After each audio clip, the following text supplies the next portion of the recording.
It is the beginning of the end. The fittest athletes in the world have descended on Madison, Wisconsin for one last ride. Welcome to the 2023 Noble CrossFit Games, and for the final time, the fittest on earth will be crowned at the Alliant Energy Center.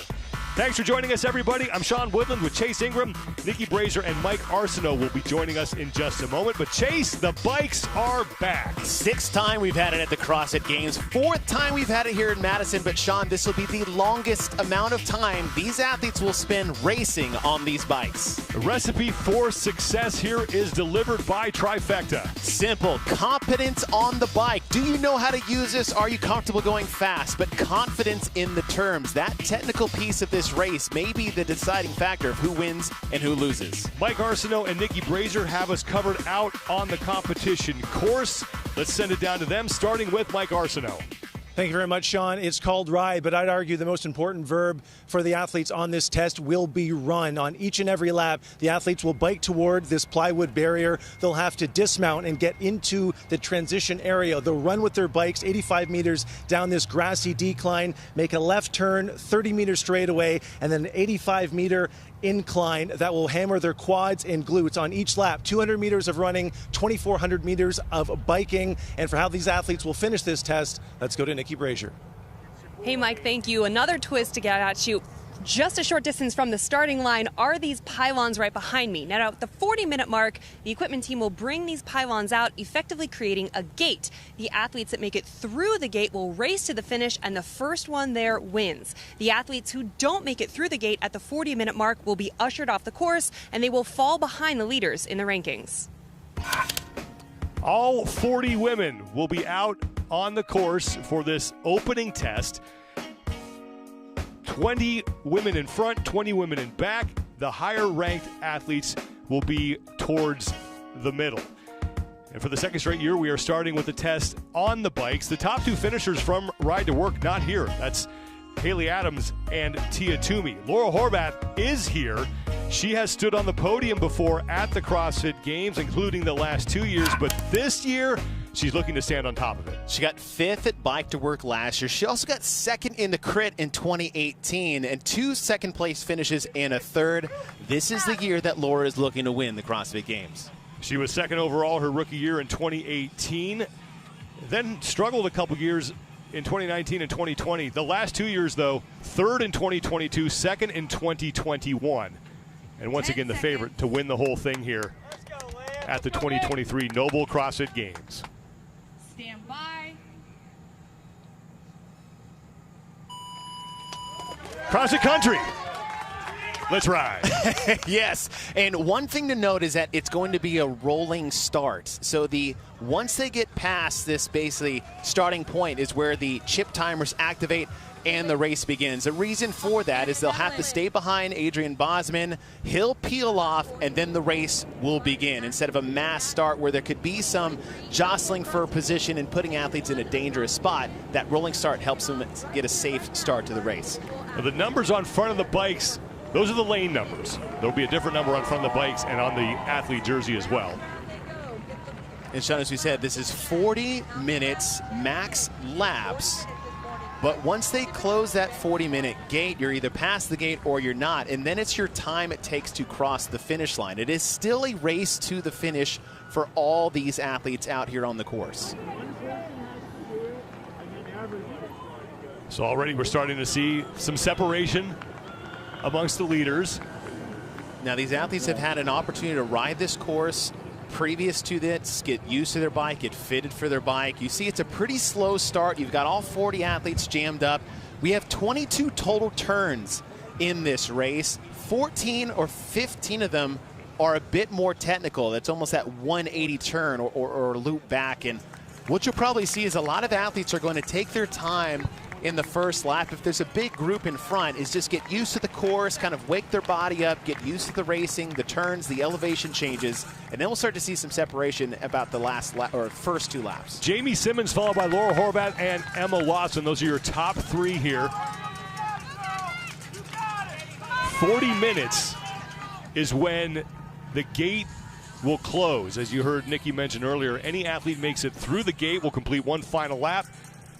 first person to the finish line wins. And again, your score is number of laps completed. So if I do 9, you do 8, I get the winning time. But if there's half the field on lap 9, then that's when the time element comes into play. The first one across the finish line, that's their time plus the 9 laps. Catherine Davidsdottir has now moved into 4th place. Laura Horvath is out front ahead of Jamie Simmons and Emma Lawson.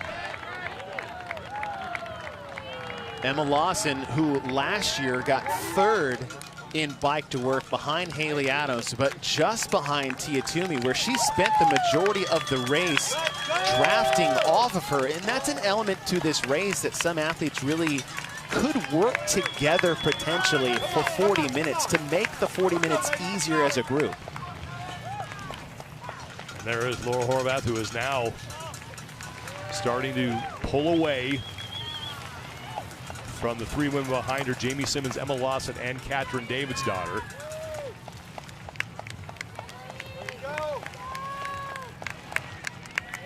You can see these little switchbacks on the course. And in this course overall, it's a bit of a blend of cyclocross and cross-country mountain biking. The time domain, 40 minutes. You know, sprint course races in cross-country mountain bike are about 20 minutes. Olympic distance, 70 to 80 minutes. This is right in between. Cyclocross is a bit more muddy, right? It's usually a wintertime sport, so the technicality of the turns. Cross-country biking, there's a bit more things in the way. So this is a nice blend of the two when it comes to this race. Horvath still out front, followed by Simmons, Lawson. Davidsdottir is in the top 5 as well.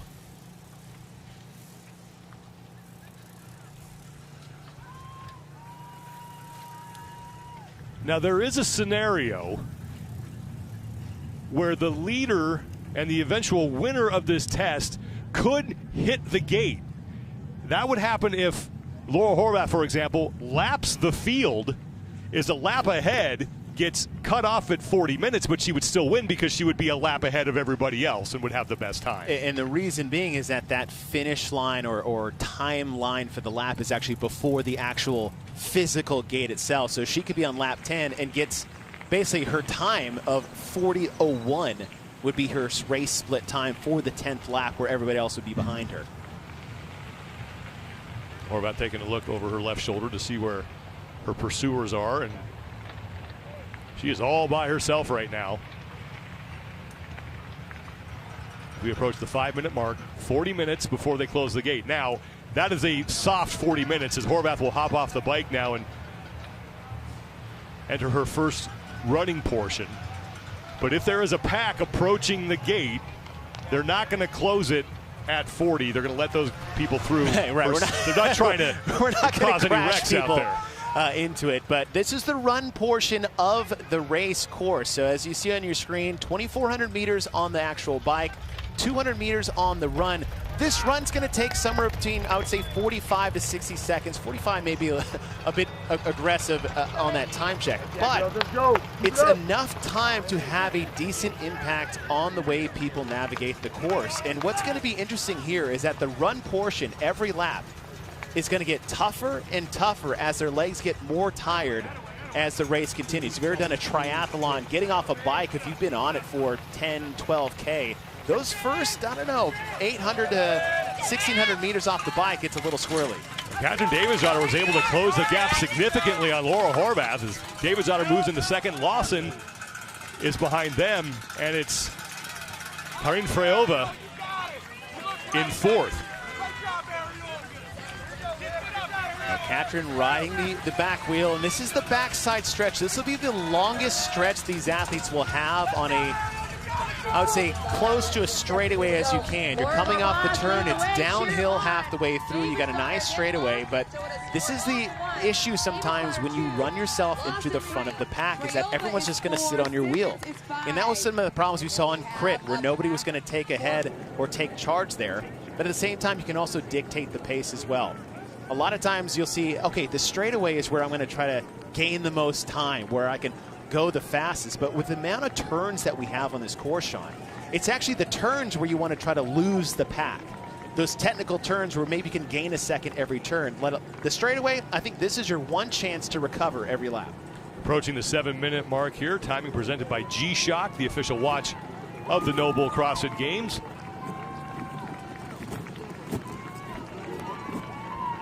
And it's still Horvath, Davidsdottir, and Lawson, your top three.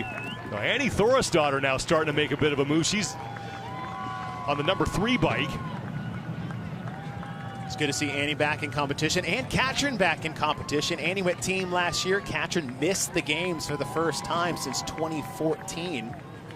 And Katrin Davidsdottir, if you look at events that are very similar to this, we'll go back to 2017 and 2018. 2017, cyclocross, same course. Not exactly the same course map, but the same place. She got 3rd. In crit in 2018, which is just 10 laps for time around the campus, she got 3rd. Katrin is a very good biker when it comes to the CrossFit Games. Annie Thorisdottir, 5th and 7th. Bethany Flores is another athlete that we may not be thinking about of a 5th and 2nd, and it's, what is that? Emma Carey. Emma Carey is toward the back here, but it's still early as we're 1 lap completed. And here's the replay of what happened.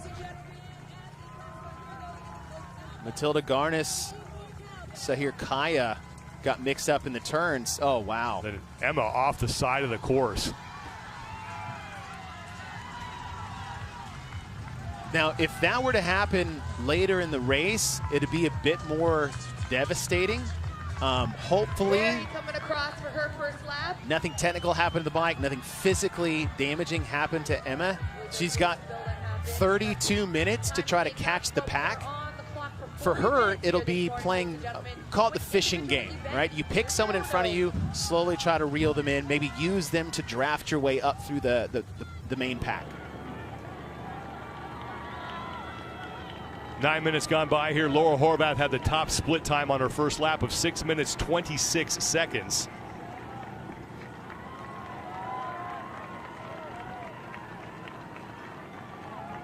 And Laura did the same thing on the first lap where she pulled ahead of the field, but then they all caught her after that first 200-meter run. And Katrin Davidsdottir, I believe, is out front now. She has overtaken Horvath for the lead. One of the big questions coming in this weekend was, how is Katrin Davidsdottir going to fare after basically missing a year from last year? And if you look at stats of Katrin Davidsdottir making the games and missing the games, and then her performance when she comes back to the games, pretty solid. Missed in 24, made in 2013, missed in 14, won back-to-back 15 and 16. Emma Lawson is now in second place ahead of Laura Horvath. And it's Just let her run a race, though. Tell her to run a race. Emily Rolfe in the number 24 bike. On the outside, they're moving up as well. Annie Thorisdottir still there. Freyova. And you saw Emma Tall, the number 7 bike. And now it's Katrin Davidsdottir here, lap number 2. You see the field starting to separate themselves in little clusters of athletes as Katrin Davidsdottir on the bottom right part of your screen is leading the field, but we saw Laura Horvath do the same thing in the first lap. Now, can the field catch Katrin as the field did for Laura on the second one? Katrin Davidsdottir was able to make up significant ground on Horvath on that first transition area. As now it's Emma Lawson in second, Horvath in third, and Emily Rolfe in fourth. Emily Rolfe, really only event she did last year at the CrossFit Games was bike to work, as she had basically a blood clot that was basically stopping any circulation that I believe was in her left arm. But Emily Rolfe is a great endurance athlete, especially when you talk about running. She still got, I think, like a top 12 finish last year in bike to work, and that was with pull-ups and chest to bar, and toes to bar mixed in there. They had to have emergency surgery to get that blood clot out of her arm. As Davidsdottir is off the bike, here's Emma Lawson, Horvath, and Emily Rolfe there as well. And Sean, look, she had an extensive lead, but in one stop and obstacle, everyone's caught back up to her. It's not really beneficial to send yourself out by yourself early in these laps. Working together They do this in cyclocross. They do this in road races. Work together. It's an individual event across the board, but work together as a group to get ahead of this other pack of the field. Emily Rolfe on the outside has moved into third ahead of Horvath, and looking like she's trying to chase down Lawson for second. And I believe Lawson is now ahead of Davidsdottir. So this transition is big here. Keep her on the transitions, how people get on the bike. Alexis Raptis, number 8, just dumped her bike, but she's back to work here, so she has moved up towards the front of the pack. It's now Emma Lawson, your leader, followed by Catherine Davidsdottir and Emily Rolfe.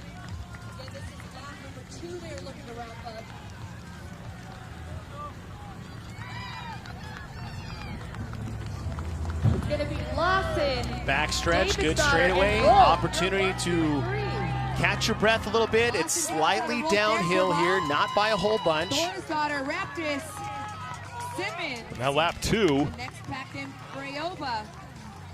is done. Magala coming across for lap number 2. We are 13 minutes in. Here comes And it was Emma Lawson who had the fastest split on that lap. Got across in 12:53. That gravel line is about the base of the downhill portion when it goes slightly uphill. There's not a massive elevation changes on this course, but there are 6 significant ones, usually around some of the more technical turns. So a turn at the base of a 180 degrees, but then you go straight up the hill. So navigating your gears, that's one thing we really haven't discussed yet. That's part of the technical aspect of this race. The course, I would say, again, it's relatively flat, more just like rolling up and down. So you're probably working with about 2 to 3 gears back and forth against each other. 2 Canadians out front, Emma Lawson and Emily Rolfe, here on lap number 3. And we're not even halfway through the 40-minute cap where the gate will close, and then the leaders who make it through race to the finish. Third lap, third lead change we've seen so far, but the same result is that the top rider got about 10 to 20 meters on the second place athlete or even the second place pack. This is a bit more of a stretch than we've seen any athlete take so far. I mentioned that bike to work test last year. Emma Lawson finished third in that opening test. Good job, Emma. Good job. And was one of the reasons why she had the overall leader's jersey at one point last year in her rookie year. And the question in the beginning of the year last year is like, would she even go individual? She still had one more year of eligibility in the team division and ended up wearing, as you said, Sean, the leader jersey at one point. And the confidence that you could gain from something like that, not just qualifying as an individual as a teenager. I think she just turned 17 when she made the CrossFit Games as an individual last year, but to put on the jersey with the likes of Laura Horvath, Tia Toomey's, the Mal O'Briens of last year, it's got to be a great confidence boost for a young athlete. Emma Lawson finished 6th overall last year, and of the 14 tests, she was inside the top 10 in 7 of them. Faded a little bit towards the back, but did finish third in 3 separate tests. Bike to works, the skill speed medley, and then up and over. So slight downhill on this gravel. But you got to be careful in this turn because the most dangerous turns you can make are something like loose sand, loose gravel. So it's not the most imperative turn.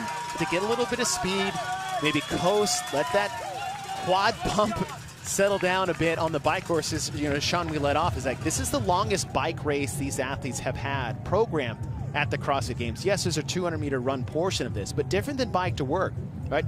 You went out there, did 75 toes to bar, 5 laps around the course, only 5 miles. Had chest to bar, you had some breaks in here. This is constant. This is constant pedaling, constant pushing, up, down terrain, all these turns. It's more physically draining than any bike test they've had at the CrossFit Games. It's Emma Lawson, Emily Rolfe, and then about 6 riders behind them in a pack.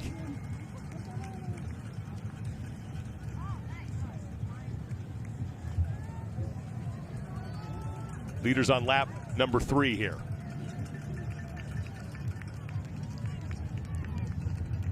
Rolfe made a decent push on the run portion of the second lap. But we've seen every lead dissipate after that 200-meter section. Catherine Davis-Daughter leads that pack. She was the leader on lap number 2.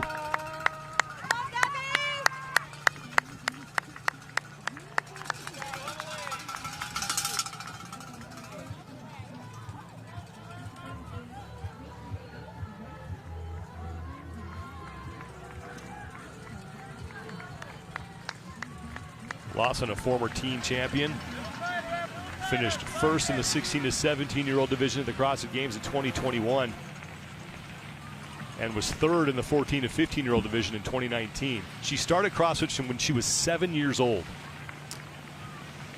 Ran into a young fan yesterday, and she has some aspirations. I think you saw in the hotel room or the hotel lobby as well. Eden, and yeah, from New Brunswick, Canada. Yeah, it's exactly, a fellow Canadian, and she had games aspirations. And the only said is like, you got time.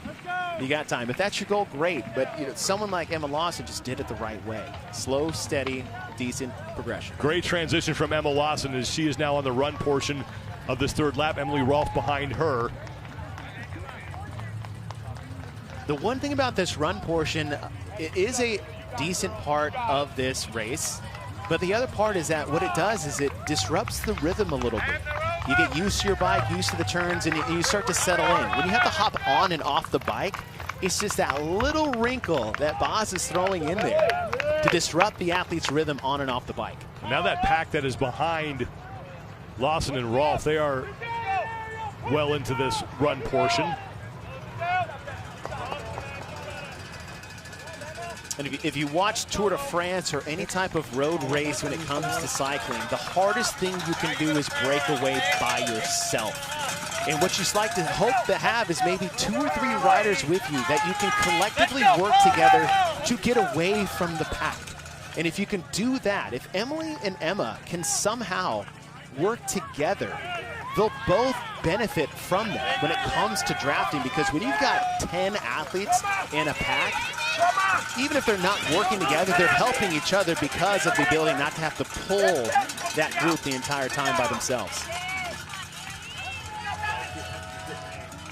So Bethany Flores was one of the last women to get on the bike there to close out that transition area, who did extremely well in the cyclocross event that we had here. 9th in 2017 in cyclocross, 4th in 2018 in the crit. Another athlete, we're just saying, it's good to have her back. She couldn't compete in 2021, injured in 2022, and it's good to see her back in competition year 2023. Emma Lawson and Emily Rolfe are ready to close out lap number 3. Emma Lawson is the first athlete of any that took the lead that maintained it after the first 2 laps. Laurel Horvath leading lap 1, fell behind the pack. Catherine Davis-Daughter leading lap 2, fell behind the pack. Emma Lawson is extending her lead. Not just the pack, but on second place, Emily Rolfe. That was Jamie Simmons, who sits in third ahead of Laurel Horvath. And it's Alexis Raptis on that number 8 bike behind them. On the outside, that's Karin Freyova, the number 9 bike.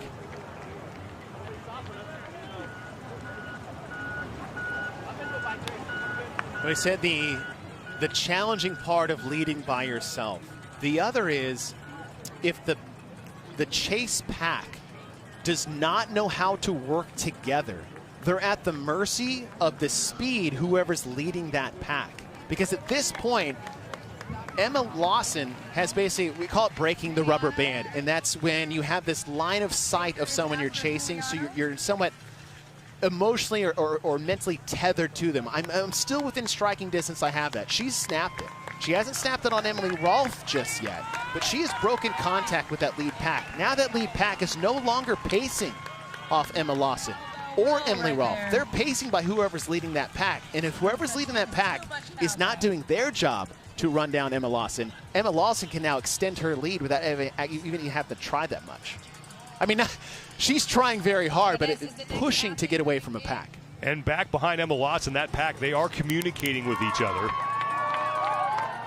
And we've seen that before in bike races here, where athletes start to work together, whether it's drafting in the crit a couple years ago, well, and now figuring out who's going to try to push the pace here. Communicating in the crit a few years ago was more like, get your butt up here and lead the pack. So it depends on what the communication actually is. Past the halfway point before that gate will close at the 40-minute mark, and Emma Lawson continues to lead here. Grab that lead in lap 3, and here in lap 4 is looking to build on it. Emily Rolfe is the only woman who is within striking distance of her right now. And what's nice here on the switchbacks for Emma Lawson is that she can see how her lead is. You start to get familiar with the course. Okay, every time I get to this turn, this is where my chase athlete is. This is where the pack is. Okay, now, I haven't lost any ground. I'm in a good pace right now. Oh, it's starting to catch me. Maybe you need to turn it up a little bit. For more on Emma, let's go down to the course. That's where Nikki Brazier is. Startup competition, and she actually told me that she was most looking forward to this bike event. She said she really enjoyed the bike implement last year, and so she was happy to see it back again. Now, her personal goal for this season is to really just execute each test with the best effort that she possibly can and leave the competition with absolutely no regrets while having fun, which she said is a little bit tough given all the pressure coming off of last season. I was able to talk with Emma Lawson in the weeks leading up to this, and asked her about what it was like to wear the leader's jersey last year, when she said she had no expectations, and it said it didn't seem real. And it definitely validated for her the fact that she belonged with the world's best.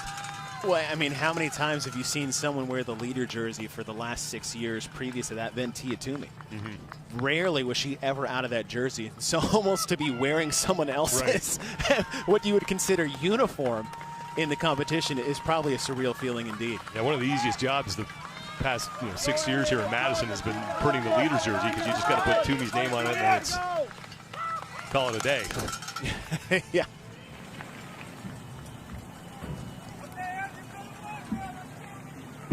Emma Lawson is all by herself.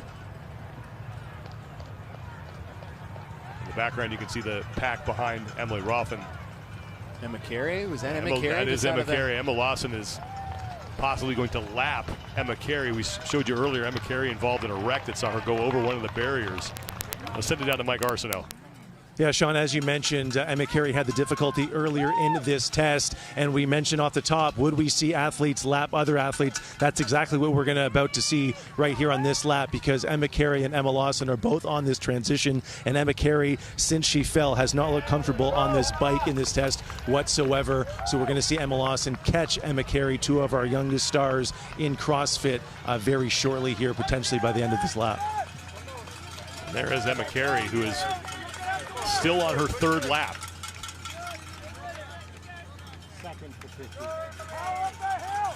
You know, it's a good sign for Emma Lawson is just one-handing the bike. A lot of times you'll see people hold two hands when they start to get fatigued, almost like a little bit of a crutch. But you got that one hand. That's a little bit of a swagger hold when it comes to running with the bike. Same thing for Emily Rolfe. It doesn't give up really any ground to Emily Rolfe, who is now solidly in second place.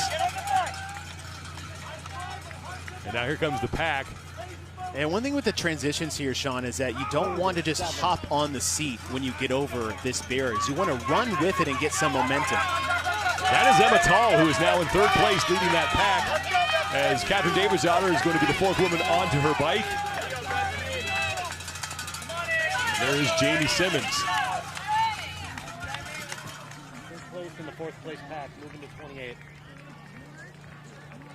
Jamie Simmons making her first individual appearance here at the CrossFit Games since 2020, when she took 12th. She has stood on the podium here as an individual. In 2019, Simmons finished third place overall. Davidsdottir. Jamie's had some decent finishes in bike events here in Madison. It was Emma Tall ahead of Davidsdottir. So Emma Tall, I believe that was Emma Tall who was in third, and then Davidsdottir in fourth.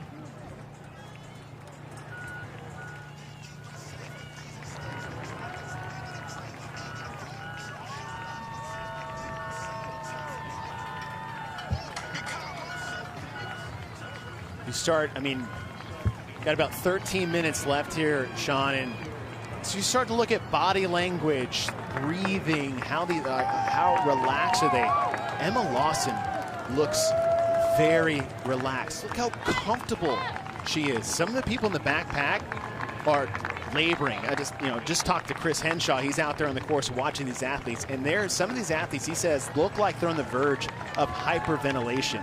And I don't think sometimes people understand is that how much cycling, racing in particular, will just suck the absolute life out of you. And a big reason is that because your main movers are the quads, the glutes, the hamstrings. Those things suck up oxygen out of your body faster than any muscle group because it's the largest one that you have and the main one that you're using. So if you start too fast here, there is really no time to recover on this course other than to just drop back and go slower. Approaching the 28-minute mark. You can schedule a no-cost 15-minute evaluation to find out if a Rosti treatment is right for you. Get pain-free. Now available across the U.S. You can scan the QR code to get started. Emma Lawson looking for her first career test win as an individual here at the CrossFit Games. Her best finish prior to this, 3 third places last year.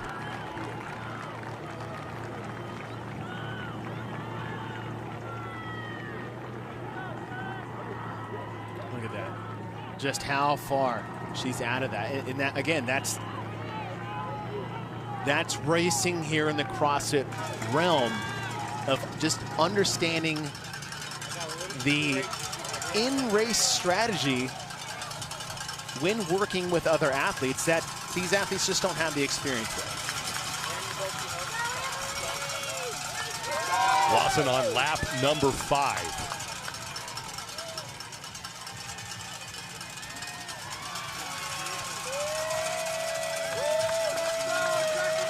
Emily Rolfe sits in second.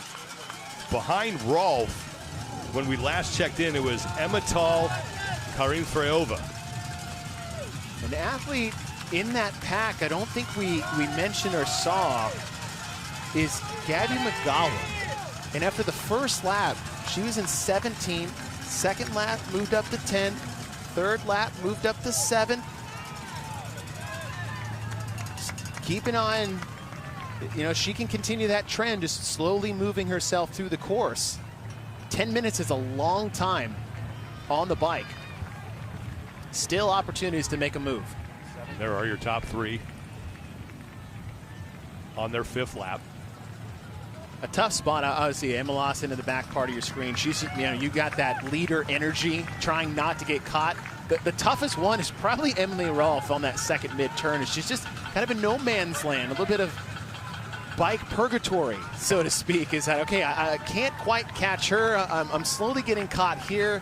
That's a tough spot to be in. Less than 10 minutes to go before that gate will close. And then we will have one final race to the finish. Bikes have been a regular occurring implement here at the CrossFit Games. We first saw them way back in 2012 at Pendleton. Oh, Pendleton. A day that lasted 73 hours if you were there.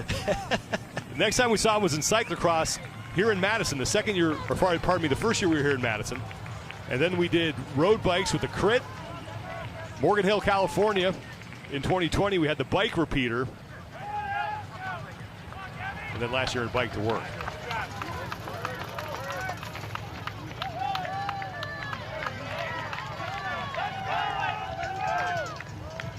Sean, you're talking about lap splits and how we're looking at our time, and averaging about 6:45 to 7 minutes.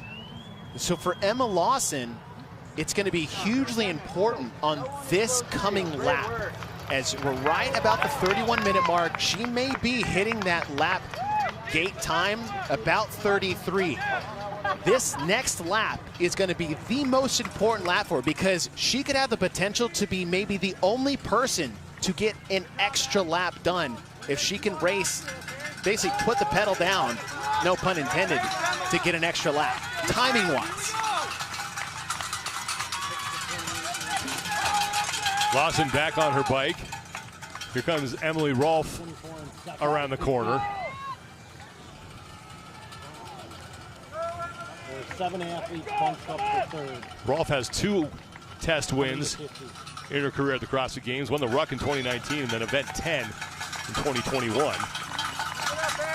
And Rolfe is slowly getting caught by that chasing pack. And this is the battle for third. Bethany Flores now moving up ahead of David's daughter. Emma Tall is there. And Gabby McGower on the #1 bike, so she continues to move up. Jamie Simmons has been a fixture in this lead pack. I wouldn't be surprised if this chase pack catches Emily Rolfe in this next lap, just because they're slowly catching the distance. She's tethered to them a bit more. She's within striking distance. Alexis Raptis is back there on the #8 bike as well. Now, this test is presented by O2 Hydration, the official sports drink of the 2023 Noble CrossFit Games. You can find O2 online at drinko2.com and at CrossFit gyms nationwide. And hydrate like you mean it. Hey, Emma Lawson's lap time was at the 32:29 mark. So that's 7.5 minutes to get an extra lap. Her last split time for her previous lap was right around 6:37 or 6:35. So she can do that pace again. She will get past that lap gate close by 30 seconds. The chase pack is 30 to 40 seconds behind her. Why is that important? Because they may not be able to make the gate at the 40-minute mark if they don't increase their speed. Right now, they're behind that pace. So as I said, Emma Lawson is in a position to be the only person to maybe get an extra lap after this lap. Number 39 bike listed as Alexia Williams. She just got lapped by Emma Lawson. Lawson on her 6th lap here. Less than 6 minutes to go.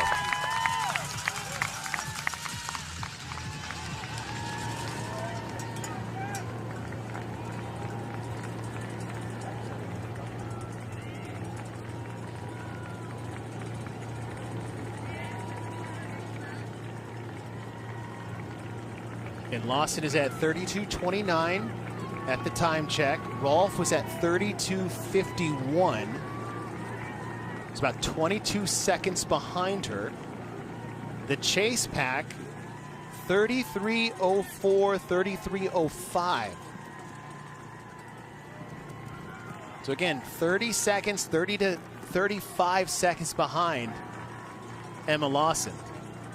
But they could be gaining speed because now they see Emily Rolfe. And like I said before, is that unless they're tethered, they can see the person they're trying to chase. They're at the mercy of their own pace. They can't pace off anyone. Right now, it's looking like a handful of athletes will get through the gate at that 40-minute mark.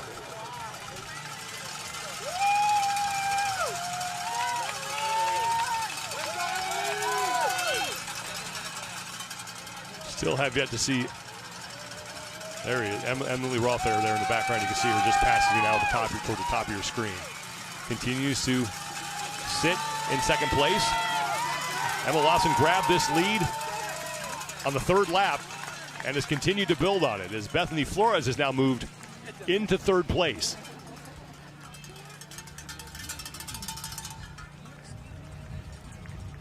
Four minutes until that time gate closes.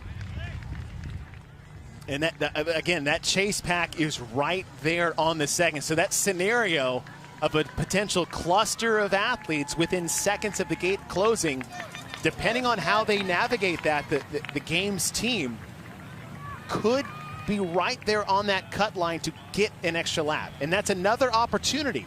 That's another 6 to 7 minutes they have to potentially reel in Lawson. So this is the most important lap for these top 7 athletes.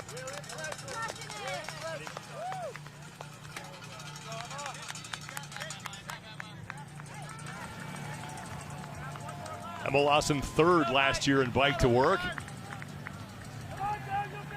And getting closer to her first career test win here as an individual at the CrossFit Games.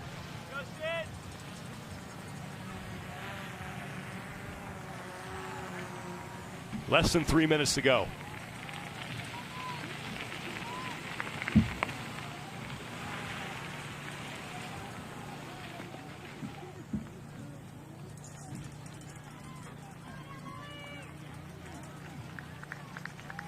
Transition area coming up for Emma Lawson.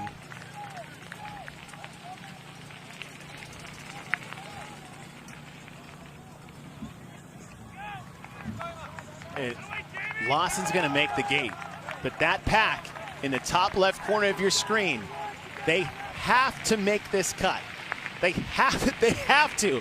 Otherwise they don't get an extra lap. But an extra lap, like I said, is a massive opportunity to work together to chase down Lawson, because Lawson has been flying solo for almost the last 30 minutes by herself, working by herself, pushing on her own. But to have a chase pack with the potential to catch her is huge. Here comes Emily Rolfe. And now that pack behind Rolfe hopping off their bikes. Say Rolfe has done a great job on this lap, actually. She has extended her lead slightly on the chase group. The battle for third is Katrin Davidsdottir and Bethany Flores are towards the front. Emma Tall's right behind them.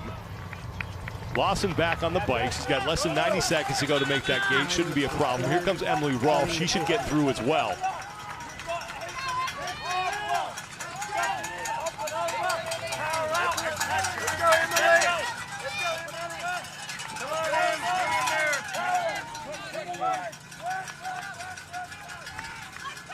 That's Bethany Flores, who is back in front of that pack. Gabby McGowan, there she comes, continues to creep up.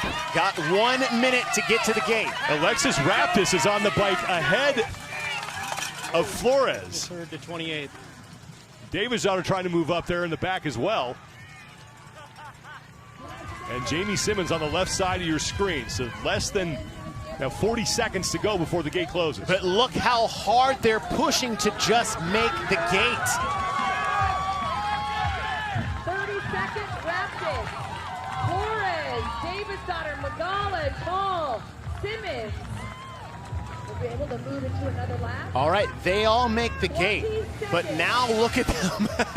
Okay, there's one thing to make the gate, but what you had to do to get there. And that's another pace apart of being in the chase group. If you're in the lead by that much, you dictate your own pace. They'll have to spend so much energy just to make the time cut. That might have been too much for them to have enough to chase down Lawson in his final lap. Got another couple women get through, and now the gate has closed. And you can see the event staff on the field will now be waving the riders in. Their test is done. The last ones to squeak through the gate looks like Davidsdottir, Lowen just squeezed in. So we have, I think it looks like 11 athletes made the gate. And one we did not see, Laura Horvath, who was the leader early on in this test. I think Horvath did squeak in there.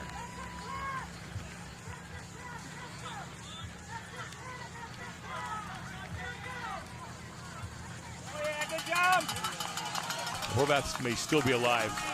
So 11 women got through. There's Paige Powers, who's going to exit the course. So their laps, though, will all be, say, a specific lap 6 or 7. They'll all get 7 laps, but their tiebreaker is their time crossing that finish line at the gate. That's how they're going to separate the field. It's a race to the finish regardless, but the number of laps separate the field, but the time it takes them to complete is the main goal. Emma Lawson's fans cheering her through this final lap as she looks to bring home her first test win here and lock up 100 points to kick off her 2023 Noble CrossFit Games. And we'll try to keep an eye on the battle that is ensuing behind her.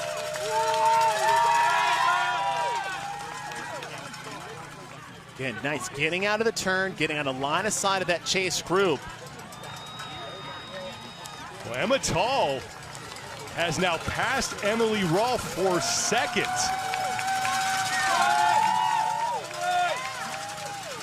There's Katrin Davidsdottir, who sits in fourth.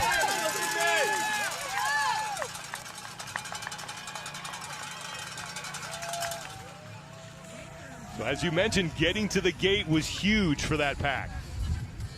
Is that an extra, not an extra lap, an extra near 7 minutes of opportunity to move yourself up in this group.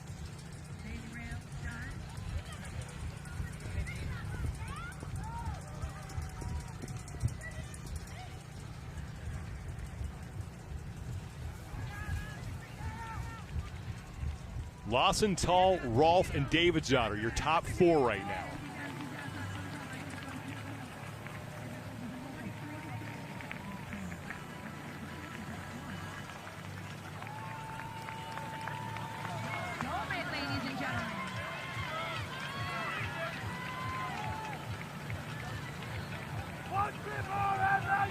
Again, Emma Lawson has led since the third lap. They are on lap 7 right now, are the leaders, the women who made it through that gate.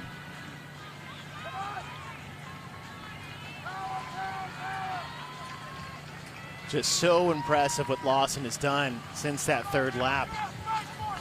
All by herself. It's so hard to do.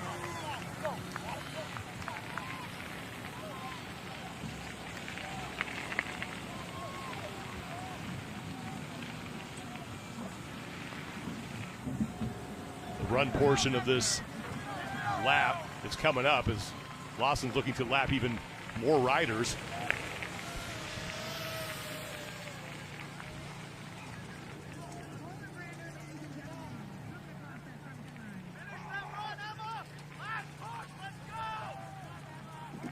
And Lawson off the bike for the final time. Push. You can push. Let's go. Let's go. Everything you got.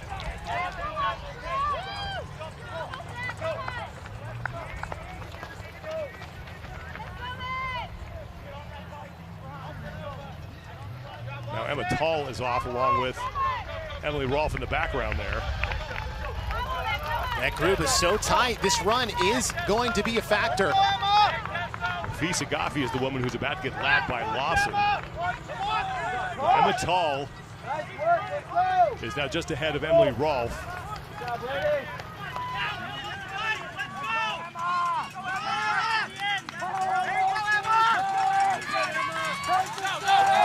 Lawson is done, back on the bike for the final time.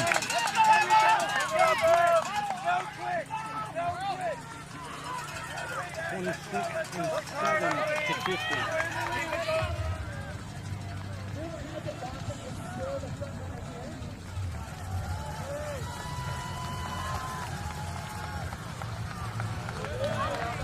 Lawson trying to pick up the pace now and get across the finish line and close things out. So Emma Lawson,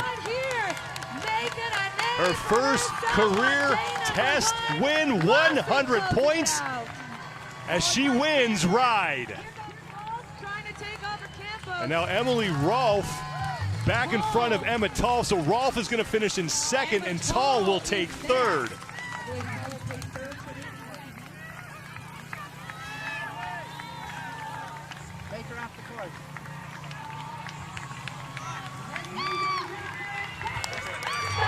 Now Katrin Davidsdottir is in. And I believe that's Alexis Raptis next to her. We had another athlete in there. Here comes Simmons, ladies and gentlemen. Jamie Simmons is across. So this pack of athletes. We'll have to wait for the official results as we weren't able to tell who got across after Davidsdottir.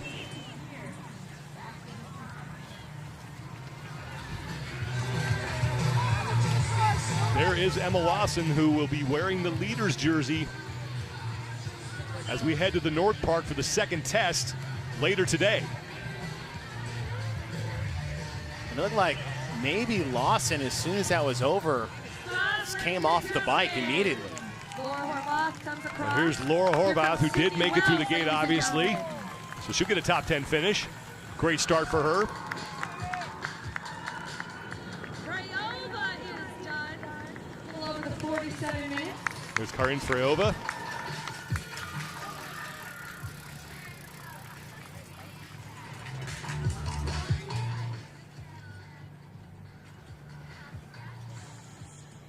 Great effort from Emma Lawson, who was in the lead pack towards the beginning as Laura Horvath got out front.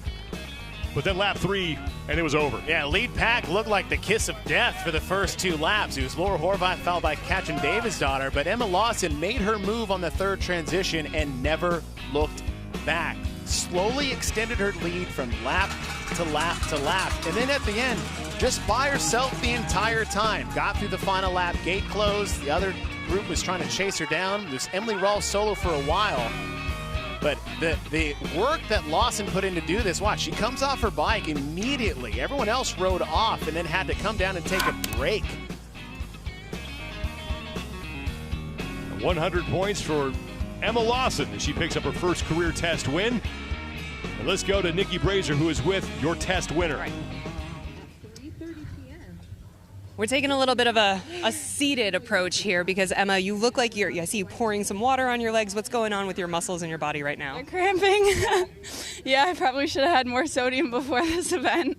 But, yeah, on my 3rd final lap, my legs started cramping, and I thought I was going to lose it all. It was a panicked moment, but I just pedaled through it. Eventually it went away, came back on the run, but got to do what you got to do, right? Totally. Now, you were able to pull ahead relatively early and stay ahead, making a really wide gap. Sometimes it's almost harder to stay ahead when you have no one on your left and right really pushing you. So how were you mentally able to push through that? Yeah, it's kind of one of those things you kind of just got to take a chance. I took a chance to start out on the front. And it worked out for me this time. Doesn't always, but yeah, I was just really trying to push the pace, be aware of where everybody was. So, what does it do for you to start out the games weekend with a win like this? I mean, it definitely helps my confidence going into the rest of the weekend, but then again, it's only the first event out of many, so it doesn't really on to the next event. So yeah, congratulations. Thank you. Thank you. Emma Lawson, her first career test win here at the CrossFit Games. The women are done. The men coming up next. So stay with us here, everybody, at the 2023 Noble CrossFit Games.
We talk a lot about community with CrossFit.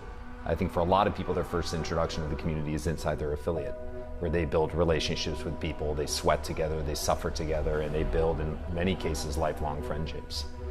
The community exists in events like this, and coming together, I think, is really important, where you get all of these different essential and important parts of the community. What makes CrossFit so special come together and create this incredibly magical experience. So you walk around an event like the semis, and obviously we see these incredible athletes on the floor showing us what's possible, inspiring so many people to get involved with CrossFit to give it a chance.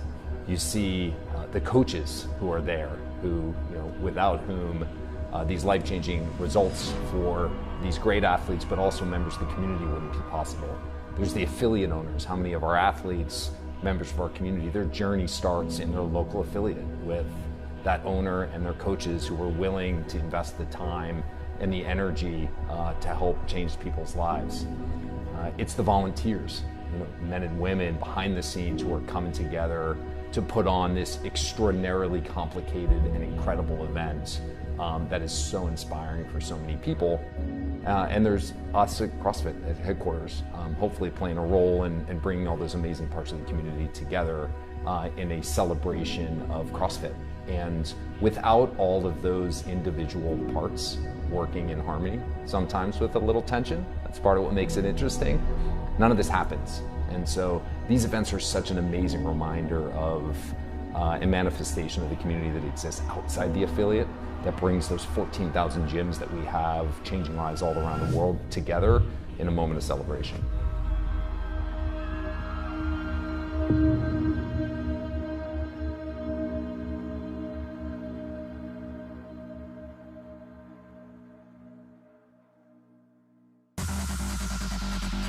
First day of competition at the 2023 Noble CrossFit Games continues here as the men are set to take a leisurely ride in Madison, Wisconsin. I'm Sean Woodland with Chase Ingram. Nikki Brazier and Mike Arsenault are down on the competition floor, and for the second straight year, we start on the bikes. Individual test number one, and what we just saw the women take on is that this is going to be a beating of a test, especially if you start too fast. 40 minutes on the course for max laps, but it's still a race to the finish for time between these athletes. That yellow portion is where the athletes will have to hop off their bikes and run about 200 meters. The recipe for success delivered by Trifecta. Competence on the bike. Are you comfortable? Are you confident? But confidence in the turns. We have a lot of switchbacks on their course. 22 total twists and turns. Can you take these turns and take advantage of those opportunities? Mike Arsenault and Nikki Brazier are patrolling the course here at the Alliant Energy Center. Let's send it down to them. We start with Mike Arsenault. Thank you, Sean. It's less than 10% of the entirety of this test, but this run transition is punching way above its weight in terms of pain being delivered to these athletes. I saw Emma Lawson, who won the test for the women, smashing on her quads once she got back onto her bike. For the men to succeed here in this test, it will be who can manage the lower body fatigue the best that will end up on top. For how these athletes will finish this test, let's send it over to Nikki Brazier. Thank you, Mike. We will see the same cutoff here for the men as we saw for the women. The pylons behind me will come out here at the 40-minute mark and create a gate. The athletes who make it through the gate will have the opportunity to race for the finish, and the first one there wins. The athletes who don't make it will be pulled off the course. For the women, we saw about 10 of them get through. We'll see how many men make it. Just like the women, all 40 men will be out on the course. 2 rows of 20 to start, with the higher-ranked athletes in the front and towards the middle. We saw Pat Vellner. He'll be riding the number 1 bike, and he has a little bit of a history with slow starts. Last year in Bike to Work, he finished 20th, and then back in 2018 in the crit, had a mechanical with his bike that forced him towards the back of the pack as well. Hey, look, he just has day 1, test 1 woes. He's got a 36th, a 35th, a 35th, and a 20th. That 35th place finish in 2021 effectively was the reason why he didn't win the 2021 games. He's got 3rd twice, 2nd twice. People think that this is his year. This is one of the most important tests for the entire weekend for Pat Vellner.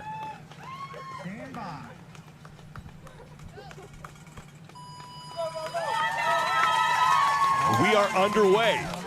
Same thing we had for the women is a rolling start. Competition director Adrian Bosman in the red shirt in the lead will start them off, and then the race will begin. So Boz in the red will pull off to the side and let the athletes basically get under their way as fast as they can.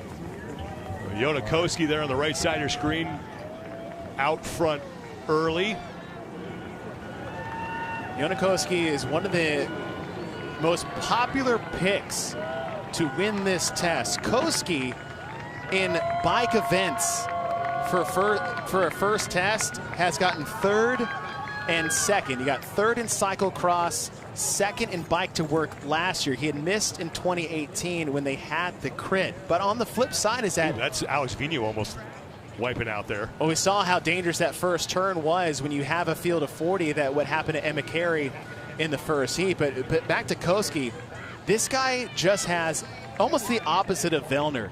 He has great first events here at the CrossFit Games. Usually there's a mass start, there may be a swim involved, but even with the bike, Koski is one of the best, basically, first test athletes we've ever had.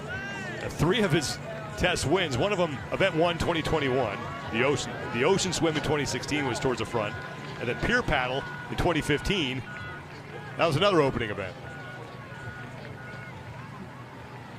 And we saw on the women's side is that for the first 2 laps, if you were in the lead, you were no longer in the lead after the first lap, as we saw some athletes maybe come out a little too hot. Sean, one advantage here for the men is that now they have a better idea of about how many laps are on the table, whereas versus the women, they really weren't sure. They had a lap test earlier. They thought it would take about 6 to 7 minutes on average for a lap test, but now men know it's like, listen, I got to get 7 laps in. So now it's 7 laps for time versus 40 minutes of riding out here on the course. Fabian Benito is your leader right now as we're past the 2-minute mark. His timing is presented by G-Shock, the official watch of the Noble CrossFit Games. Woo!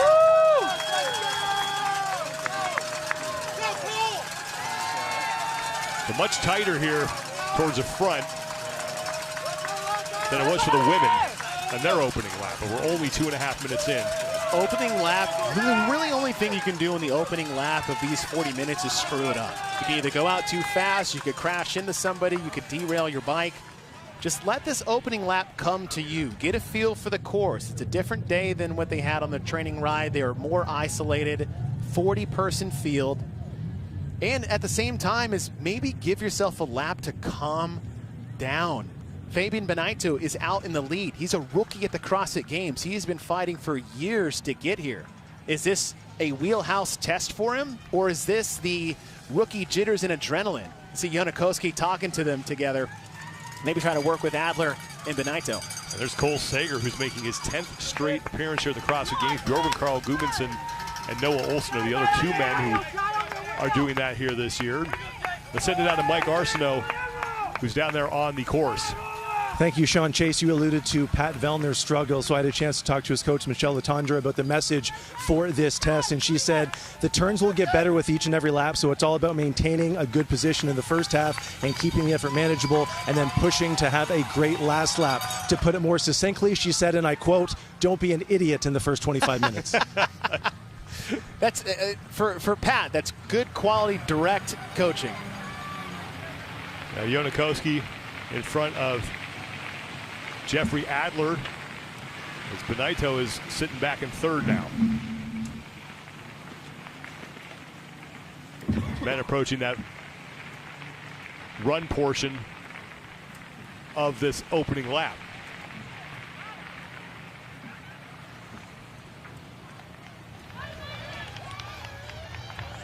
Opening lap times for the women were a range of 6:26. And that main pack's about 6:46. So again, very tight laps. Let's see how fast the men are coming into this first one. It's Adler and Koski out front. Adler slightly ahead of Koski. And just talking about Jeff Adler for a second, is that guy came in as basically the strong guy, the strong kid of the group. And he has worked on his endurance and his skills maniacally over the last 3 years, and it is showing by his place finishes on the leaderboard. 5th place last year is his best finish at the CrossFit Games ever with a full field. He's one of those athletes that is in the mentioning of possibly the podium and maybe win the CrossFit Games this year.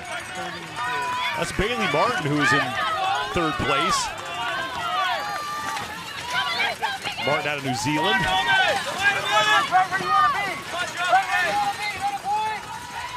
Making his 2nd appearance here at the CrossFit Games. His first as an individual. He actually competed as a team back in 2017, where he took 13th overall.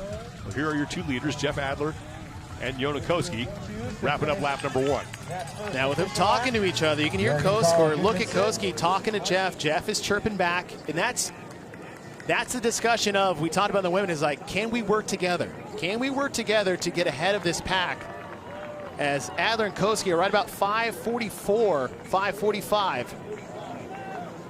Bjorn Carl Gudmundsson now is in 3rd place ahead of Bailey Martin, who sits in 4th. And Cole Sager rounds out the top 5 after lap number 1. So not that you can maintain the lap 1 pace for the entire 40 minutes, but that's a 6-minute lap. Say you keep that pace, you're looking at about 36 minutes to keep that. 7 laps is probably the most we're going to see some athletes get. So understanding is like, listen, it's 6 laps to get to that final cut line before basically the time gate closes. So now it's 6 laps for time with the 7th one to finish. So now they have something that they are chasing. They have a set amount of work that they're racing to do, and that's much easier to tackle than an arbitrary lap number in a 40-minute time span. Koski taking a look back, and Roman Krennikov now on the number 4 bike has moved into 3rd. There we go, our top athletes are making their way.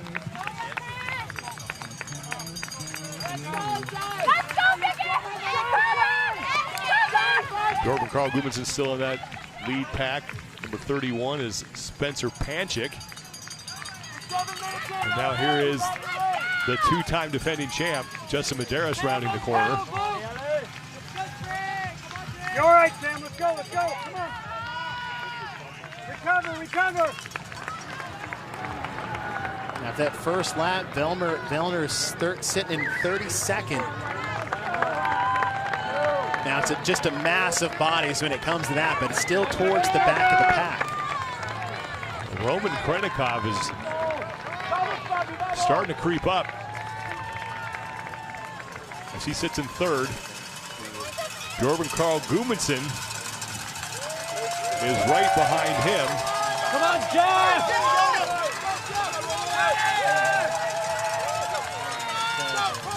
Jay Crouch up there as well.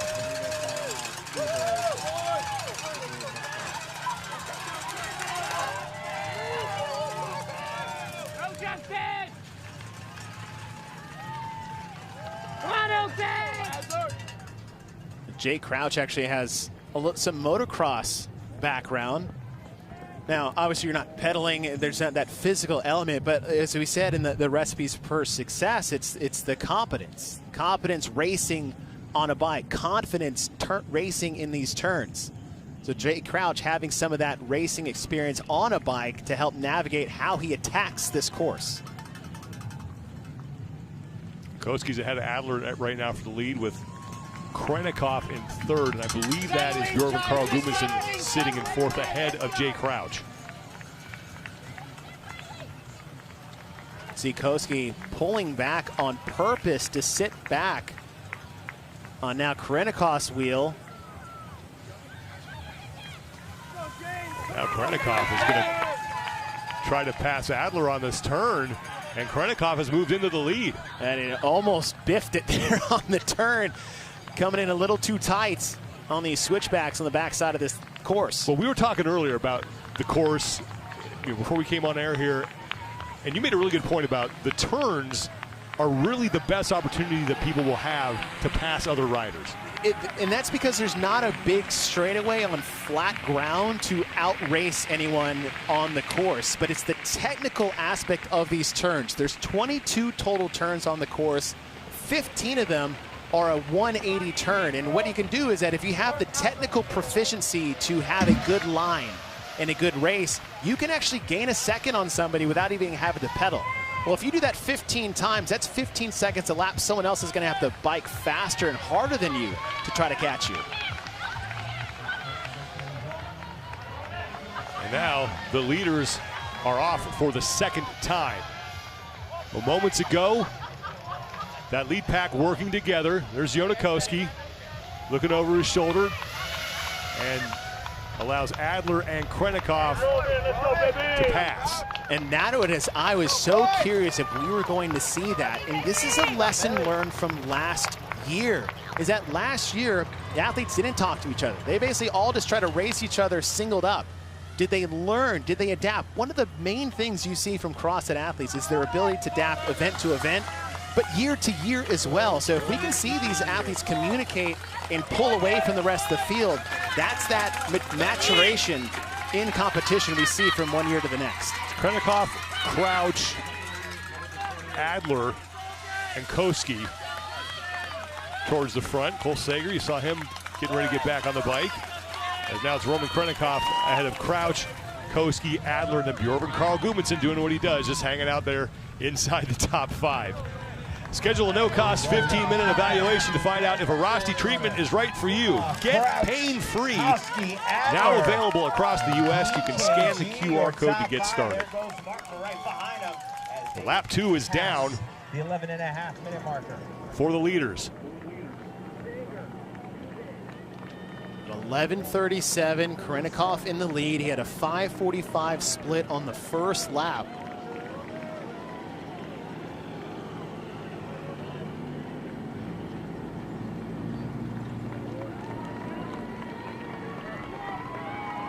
So actually increased his speed on the second one. Jay Crouch has now moved in front of Roman Krennikov. Jonakoski behind Roman, and it's Adler in 4th, Bjorn Carl Gudmundsson in 5th. If you have a pace lead group working together, this is exactly what you should see. We shouldn't see one person in the lead the entire time. You stay in this line, you ride wheel to wheel to wheel. Listen, let's just separate ourselves from the other 35 athletes. And on the last lap, we all agree that the gloves are off and we're going to race to the finish line. But each person, 20 seconds max pulling in the front. Everybody else gets a break as Roman Krennikov moves back in the front. The top 5 have separated themselves here, and everyone content to draft behind Roman Krennikov, one of the bigger athletes out there.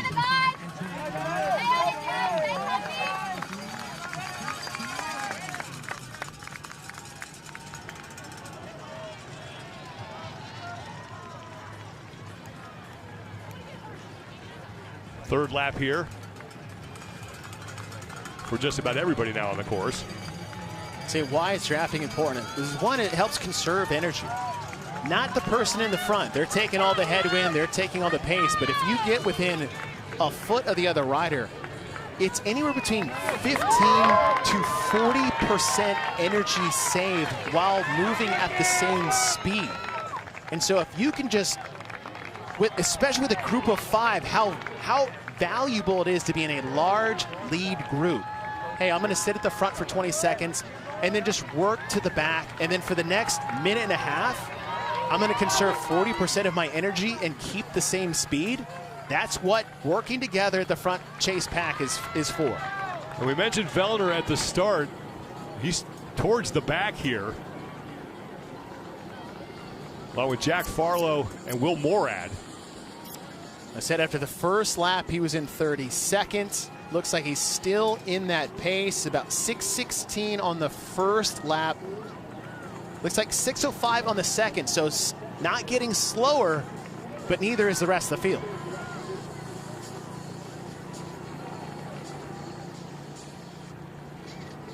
And look at the lead this front 5 have.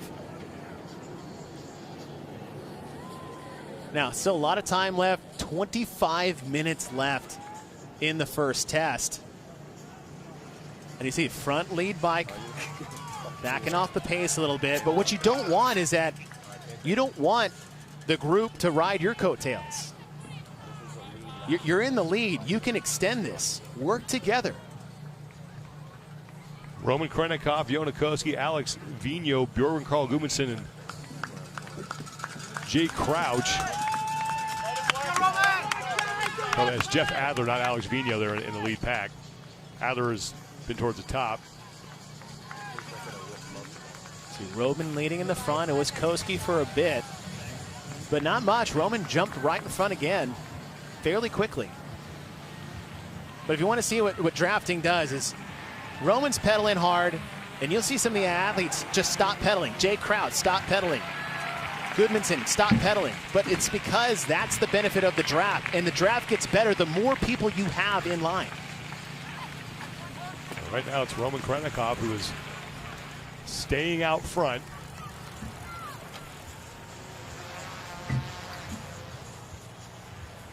Krenikov made his first in-person appearance at the CrossFit Games last year, finished on the podium in second place, and he won 2 tests last year. Has 3 career test wins, the other coming in the 1,000-meter row test from 2020. That was the online portion of the CrossFit Games that year.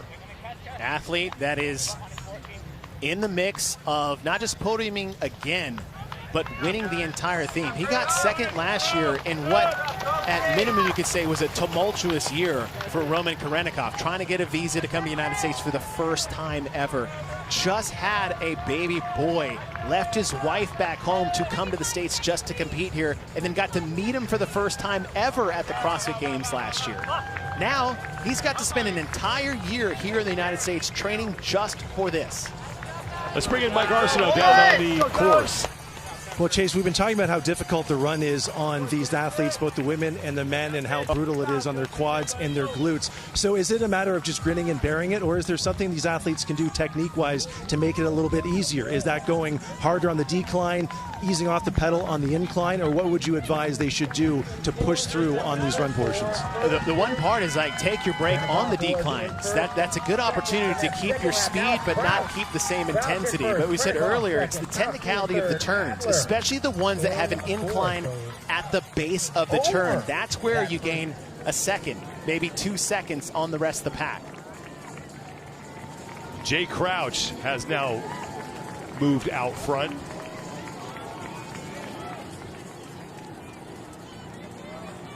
$17:30 the collective time. The lap time previously was 11:39.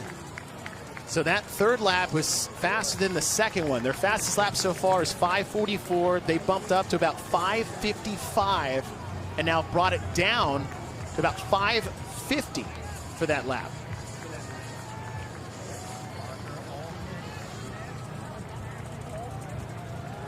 See Jay Crouch leading the front 5. You don't want to lose contact.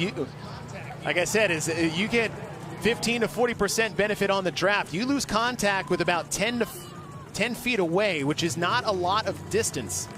It's going to be hard to make up, especially when 4 are pulling together, not you. Jay Crouch making his 4th straight individual appearance here at the CrossFit Games. His best finish was 18th overall in 2020, and his best finish in a test is 5th. He's done that twice. Dam Diane in 2020, and then Event 4 in 2021.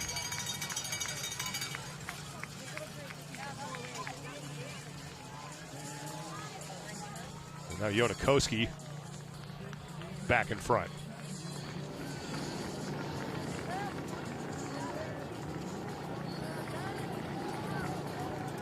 Koski making his 9th career appearance at the CrossFit Games.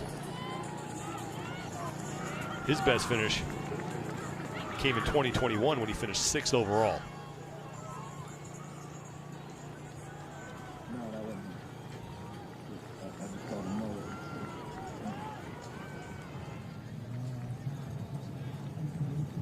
Yeah, little distance in these front 5. Koski and Crouch are starting to pull away.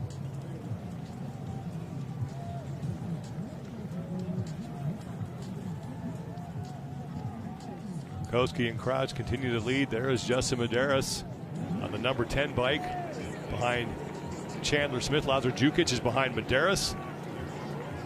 Justin has used consistency to win his 2 titles. He only has won 1 test at the CrossFit Games, but he rarely makes mistakes.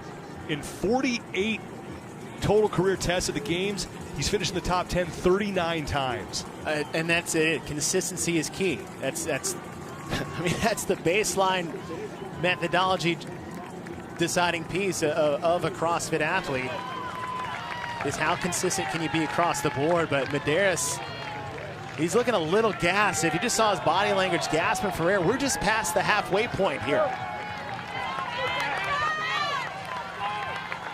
Jay Crouch and Yona Koski have separated themselves from Adler, Gudmundsson, and Krennikov.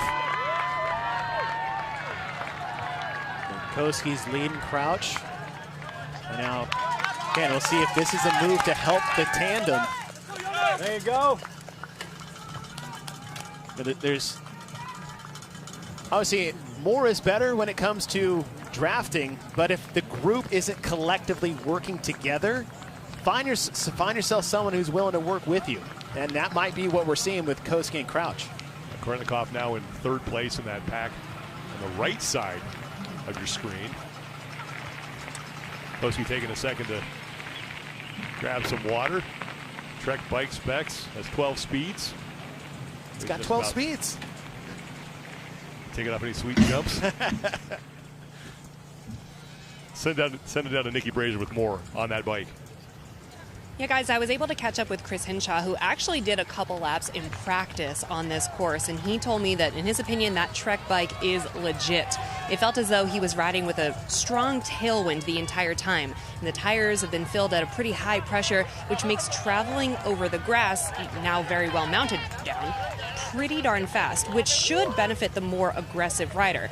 And he said, unfortunately, this tire pressure also makes riding on the gravel and the dirt a little more squirrely, so the safest area is going to be right in the middle, right down the dirt, as the sides of the track here are where some of the larger rocks have been gathered. Koski and Crouch getting set to close out their 4th lap. At 40 minutes is when that gate will close, and whoever gets past that will race to the finish.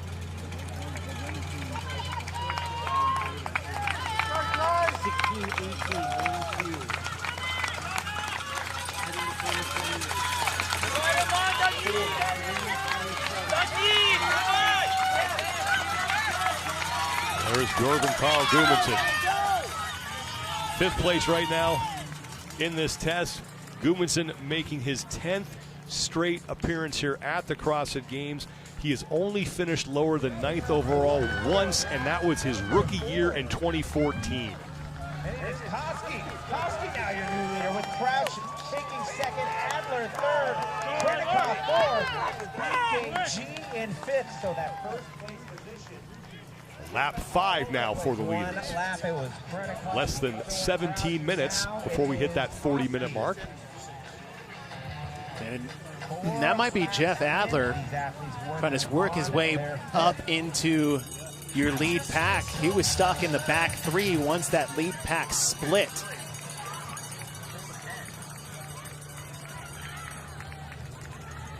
And that is Jeff Adler. We're talking to him and his coach, Carolyn Lambre, a few months ago. They mentioned that Jeff's training has changed. The focus is no longer, let's get to the CrossFit Games and be competitive. It's now, let's get to the CrossFit Games and win.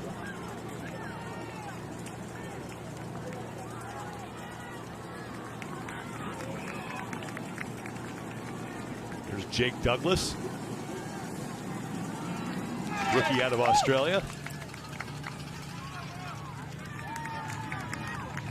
And it's not too early to mention, Sean, is the value of single place finishes when it comes to point allocation. Because this is potentially going to be, with the talent that we have at the top, one of the closer games finishes. Hard to predict in test 1 over the course of the weekend, but with the talent that we have at the top, these 2 or 3 place finishes, those 8 to 12 point swings from test to test, are going to be so valuable. But then on the horizon, after Friday, we're cutting 10 people.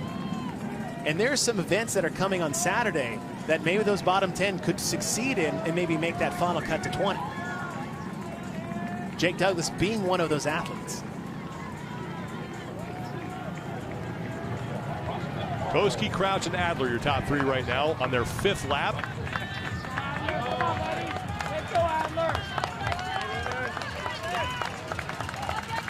Krennikov leading Grover Carl Gudmundsson for 4th right now.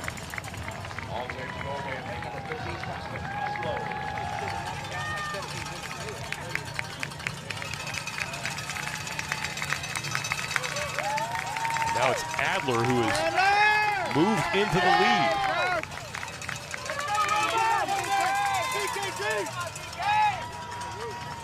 Adler has finished inside the top 5 twice in his career at the CrossFit Games. Did it in 2020 and then again last year. Has 4 career test wins. Those mainly coming in strength power tests.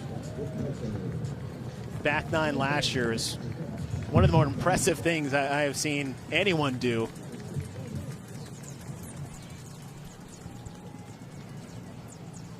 Oh, Roman and BKG in the back still sticking around.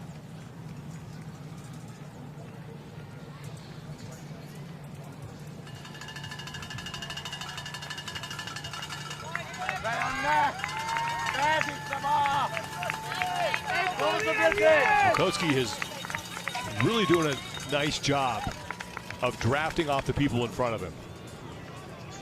And it looks like, I mean, since the beginning that not only is he doing a good job navigating through that, but a good job almost coaching the group to a certain extent. And that's what you need. You need everyone to work collectively together if you are going to try to work in that position. But maybe have someone in charge of just directing the trio that you have. You see how far ahead the 5 riders are of the pack. We talked about that in the women's test previously with Emma Lawson, is that you get to a certain point out of eyesight that you just break the spirit of the people chasing you. Oh, they're too far, I'm not even going to worry about it. Or, I don't know how fast that group is going. I have no depth to gauge if I'm catching up or losing ground. So they're kind of lost in their own pacing on the course.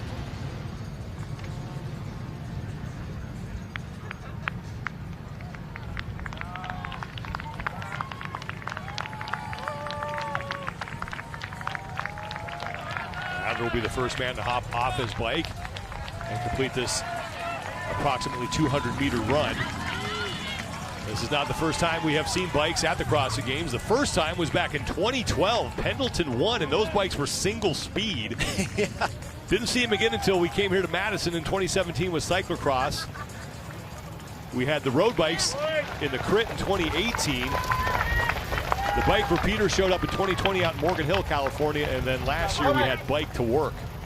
And of the 5 athletes in this group, Yona Koski has competed in 2 of those. Cyclocross, he got 3rd in 2017. Last year, 2nd in bike to work. Could have won the thing, but I don't think he realized that Ricky Garrard even existed on the bike course in Test 1 last year. Go down to Mike Arsenault.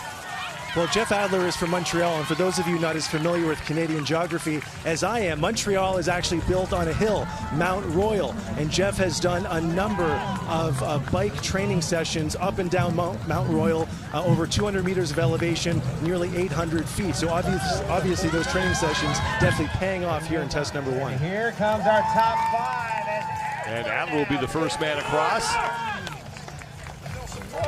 just ahead of Koski and Crouch. Now 5 laps are down for the leaders. About 10.5 minutes before that gate will close, and we will have that final race to the finish.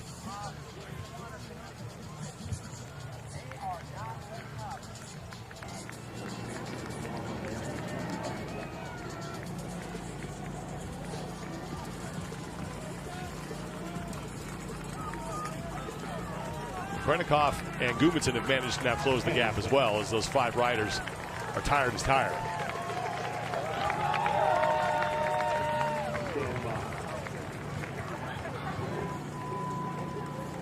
First 2 minutes complete. And we tag in our second pair of male-female athletes. Roman Krennikov moving back to the front. Adler, Crouch, Koski, and Bjorven Carl Gudmundsson. Meanwhile, Justin Medeiros is still back in the pack. Your two-time defending champion. Not quite sure where he is in relation to the rest of the field, but we'll be keeping an eye on him. It's right there around 17. And there's Pat Vellner on the right with Will Morad and Ant Haynes. As it stands right now, Vellner is outside the top 30. And we talked at the beginning is how important it is to just get some points when it comes to trying to podium or win the CrossFit Games, but how valuable or how necessary it is for Vellner to have a good start to the weekend.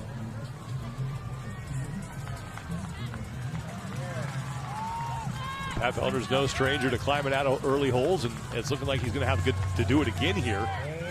Vellner and Morad all crossing into that next lap. Top 5 now lapping another rider out there.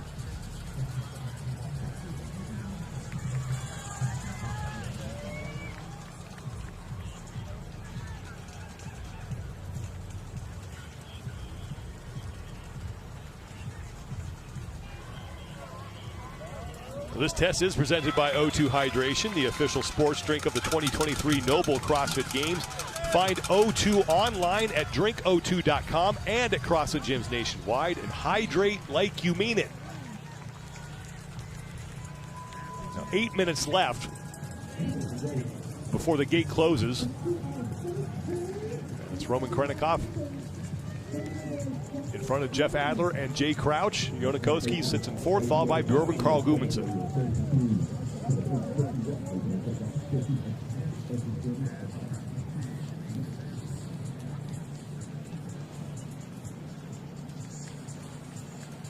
Finish time in the last lap of this lead group was right about on the nose 6 minutes.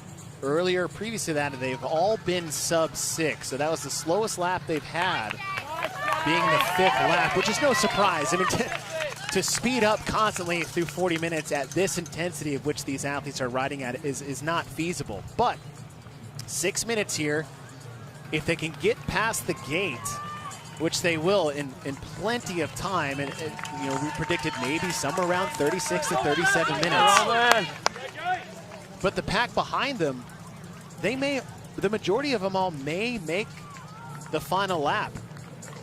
So then it's, again, as he said, in that last, lap itself is just a race to the finish line.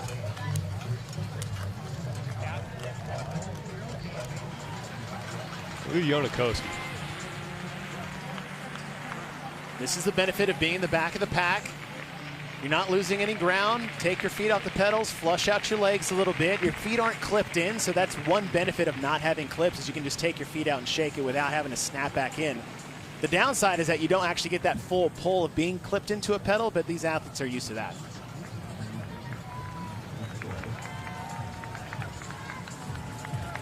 There's just no one within sight other than the athlete that was just lapped of these top 5. And now to the run portion.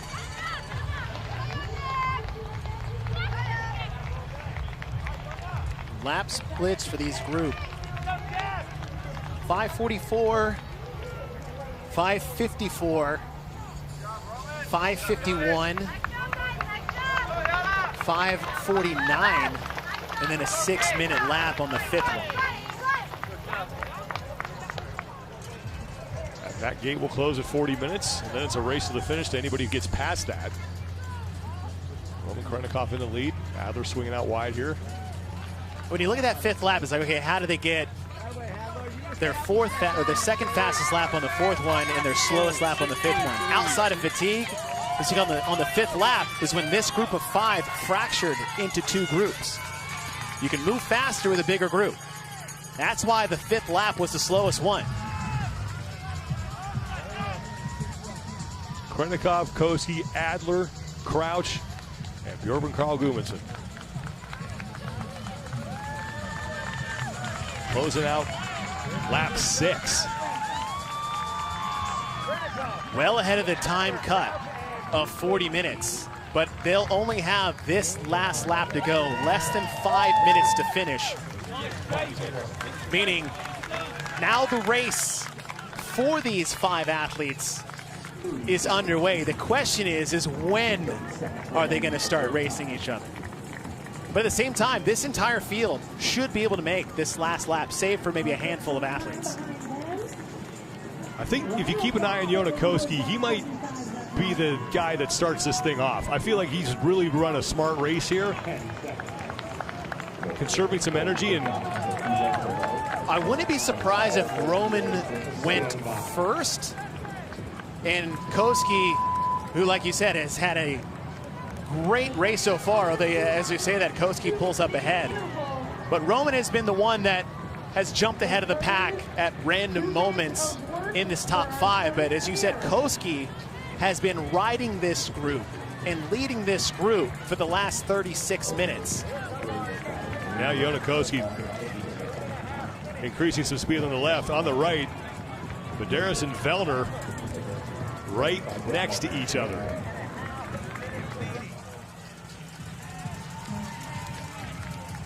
On the left, it's Koski taking a look back at Roman Krennikov, followed by Jeff Adler, Jay Crouch, and then Bjorn Carl Gudmundsson. So Koski, who has been content to ride the tire of the men with him in that pack towards the front, as he now sees Roman Krennikov move back into first, as Krennikov and Koski are starting to pull away from Adler, Crouch, and Gudmundsson. Not by much, though.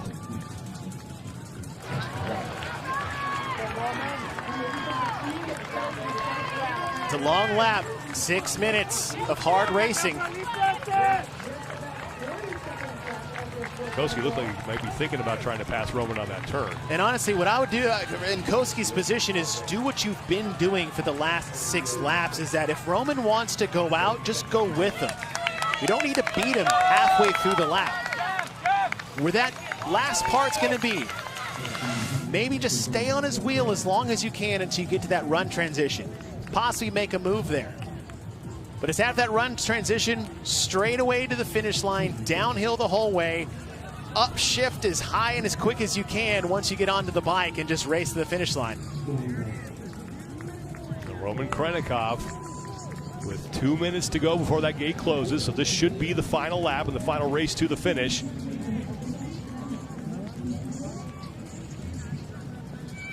Now that pack of 5 starting to tighten a little bit here.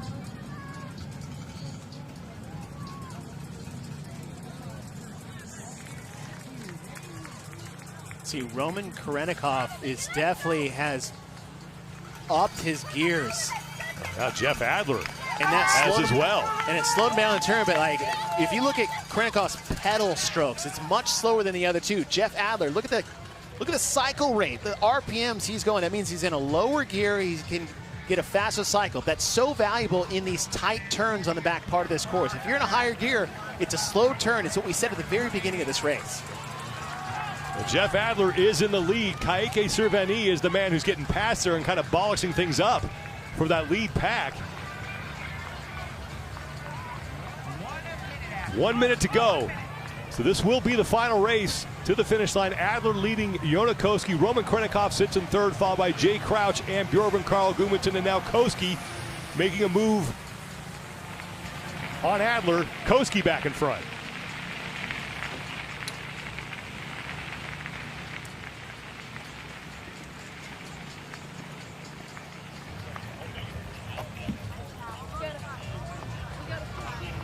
Koski will be the first man to the run portion of the course. So coming into this run portion, downshift your gears to a smaller gear so there's less resistance on the pedal, because once you get to the run, and when we get back on the bike, you don't want it to be in a high gear. You want it to be in low and then upshift as quick as you can on that downhill finish. Koski trying to hang on to this lead now, pick up his 4th career test win. and his third in the opening test at the CrossFit Games. He also won Event 1 in 2021 and Pier Paddle back in 2015. The gate has now closed.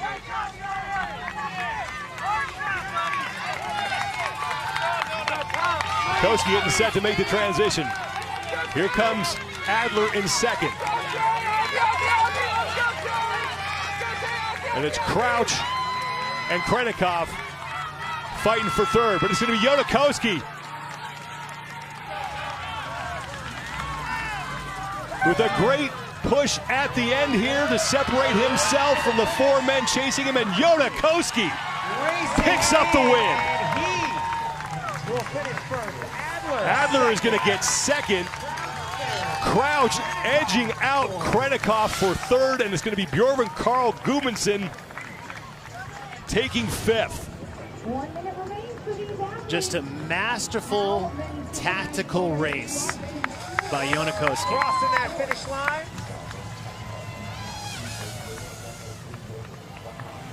And there is Bjorn Carl Gudmundsson, his 10th straight appearance here at the CrossFit Games. Has only finished lower than ninth once during that span. Heike Servani is going to get waved in, but he's a lap behind.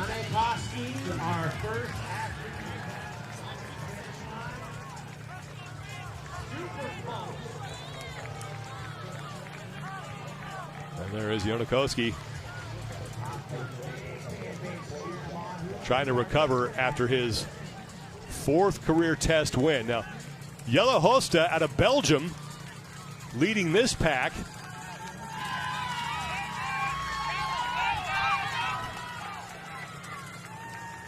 Moritz Fiebig is on the number 19 bike. That's James Sprague on the 25. And it's going to be Jelle Hoste. He's going to get a top 10 finish. Moritz Fiebig. And Dallin Pepper coming across. James Sprague is in as well. There's Brent Fikowski.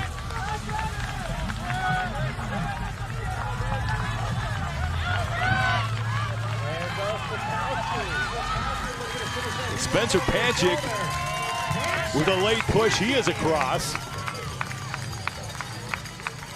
As more athletes finishing here. Martin looking over his shoulder and Cole Sager trying to catch up. Bailey Martin is in. Cole Sager's in. With Chandler Smith holds off Alex Vigneault at the finish. And there is Pat Vellner, who is going to once again have to dig out of an early hole here. And it's not his ability to do that. That's what he does. Not necessarily, he digs himself a hole, but he climbs himself back. And the issues previous years when they had major cuts, like in 2019, that was a detriment to his comeback on the weekend. But it's the points you lose and the inability to basically close that gap after the course of the weekend.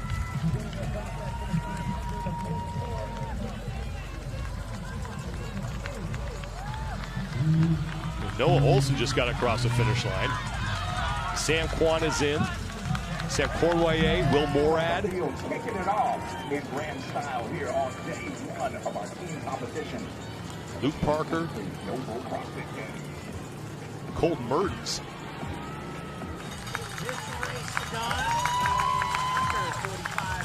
David Sharunke is the man behind Pat Vellner, as Vellner is done.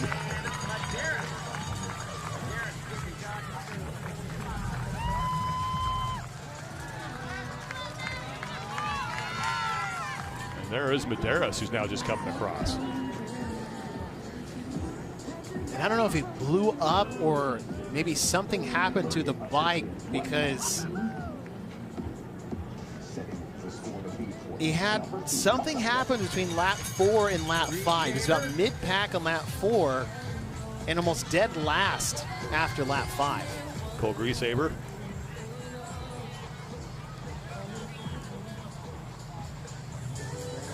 Lazar Jukic is just getting back on the bike for the final time to close out his test.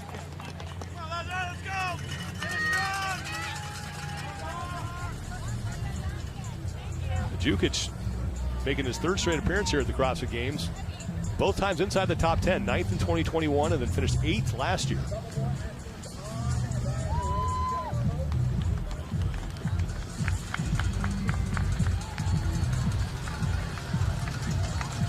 And Jukic is just going to coast across the finish line as he is in no danger of surrendering his current position.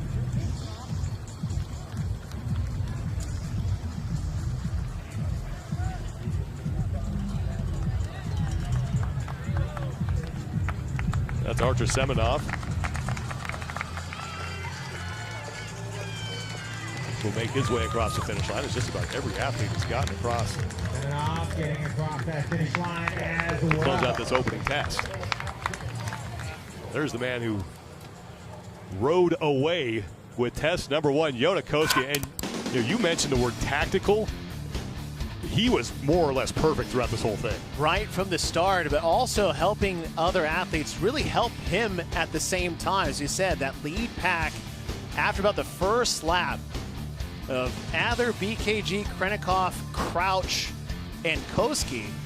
And so many times you would see Koski coaching them, hey, you go forward, or I'm just going to pull back and sit on your back wheel. And then about halfway through that final lap, he just separated himself and got himself his first non-swimming event win of his career. And Yona Koski's with Nikki Brazier. Yona, there was about 5 of you guys just sort of leading the pack, drafting off one another, and it looked like you were talking to each other too. What was that communication like? Yeah, I guess like when you're riding in a group, you want everyone to take their turns to pull in the front, because at our speed, drafting really makes a huge difference. So if you're the only one leading the pack all the time, you're basically giving the group a free ride. So yeah, we were just trying constantly to push each other to do their turns, and it worked out well. I think in the beginning me and Jeff had a small breakaway, but then started slowing down once we saw that there was a smaller group behind us. And then it was the last round race at the end. Yeah. There were twists and turns, different types of terrain. You had to run. What was the most difficult part of this course? Well, for me, I felt like the run was the hardest part for sure. You had that long straight coming into a couple twists or couple turns before the run, so the heart rate was pretty jacked up. And then after, you knew you need to push the run because it's 200 meters. You can easily lose 5 seconds. If you're not with the pack in the run, you can easily lose the pack on the second straight after the run. So yeah, the run was tough. Congratulations, what a great way to start your competition. Yeah, thank you very much. Appreciate it. Yona Koski with his 4th career test win. Locks up 100 points in the process. Here's what's coming up later on today. We'll have ESPN Plus coverage until 7 p.m. Central Time. That's when we'll move over to ESPN2 from 2 to 4 local time. The Finding the Fittest show. Dave Ryan with Tommy Marquez, Jason Kalipa, Andy Sakamoto, and Tom Miazga will be part of that, along with Adrian Conway. And then we will have men and women's test 3, the inverted medley, to close out the opening day of competition. First test is in the books. Emma Lawson and Yona Koski with the wins. Coverage continues here. Stay with us, everybody, at the 2023 Noble CrossFit Games from Madison, Wisconsin.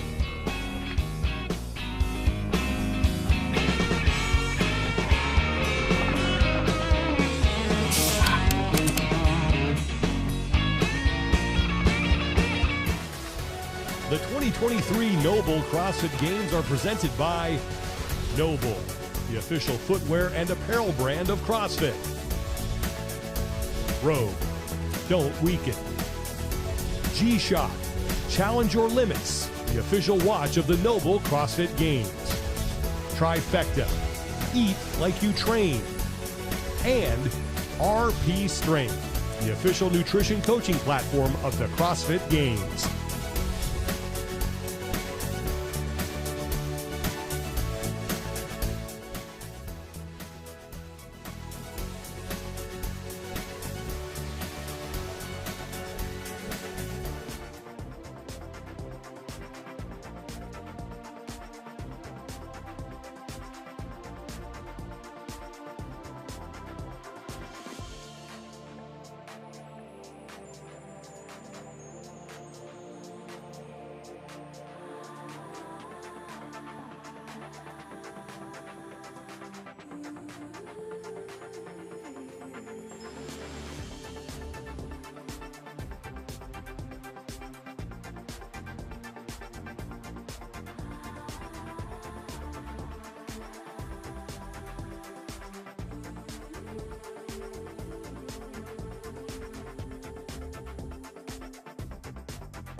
Last year they're facing the same way, difficult way to synchronize. This year they're facing what's preferable, what's easier. I always feel that it's better to face each other because you can really get a feel of their body language, their facial expressions. There's so many things that are nonverbal and verbal that you can read, and where you're like, I'm going to put this down. You can see if they're shaking. You can kind of see the consistency of the rep and rate that you're going to be doing. Well, the facial's a very big one to look at straight away. Yes. Awkward eye contact to lighten the mood.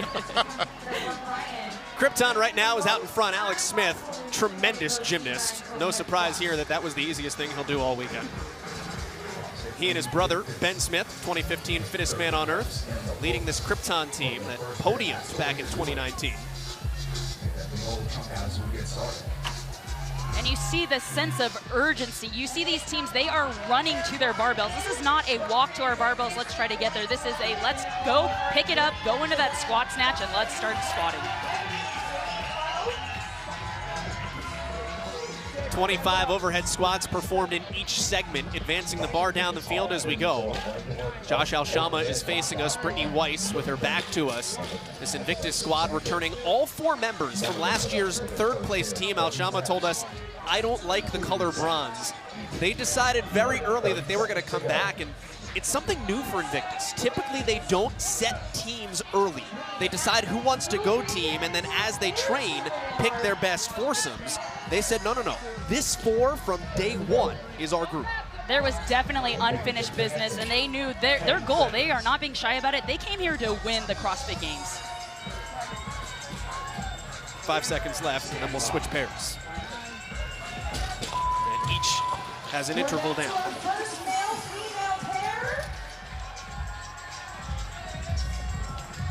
What is it like in this 2 minutes when you try to recover? Your heart rate is spiked through the roof. Your legs are burning up. You have to make sure that you're breathing and walking. You see these athletes walking back, trying to catch their breath, trying to get that lactic acid back into their arms or legs so that they can go for the next round. Jeremy, that's how it's done on the skier with Jorge Fernandez. He ripped those handles. Oh, Jorge, just getting that hip hinge and getting as much length out of the ski erg ropes as he can to get every single calorie he can. Normally with this sort of thing, you're going to get 1 calorie per pull. Obviously, the stronger the pull, the more calories are going to tick over, the less time you're spending on there and the more time you can recover before you have to go to your overhead squats. You see Jorge on those rope climbs, right? He's going to get a big pulse. For some of these athletes, especially when fatigue hits, they're going to have that shorter one, keeping it close to their chest. Is this a similar pull?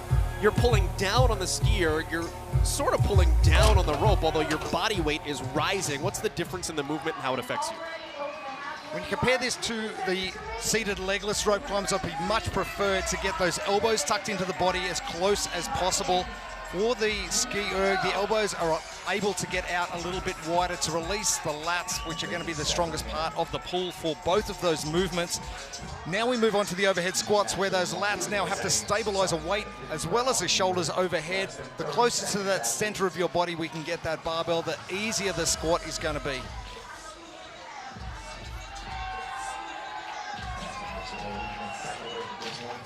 Five more reps, and then it's 75 in the bank for Invictus. They just got a critical no rep there.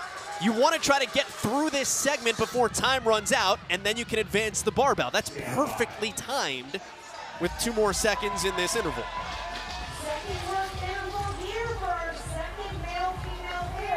Jamie mentioned the need for speed in the recipes to success. Athletes really coming off that start line in interval number 2 for the second pairing, really racing to position, trying to get every single second.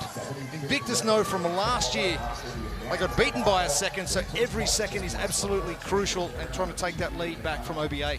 Speaking to a lot of teams coming into this weekend, they had said every place matters. So every second matters in every single test, so they know all those little seconds are going to add up. So they are sprinting from place to place. There are cuts, so you need to make sure you stay above each respective cut line. After 2 days, after 3 days.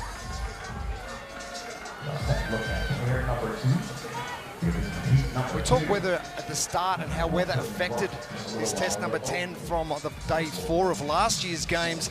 The cloud cover's come over now, so the sun not really beating down. The humidity is way up though, so that's going to affect the grip strength as well on the rope.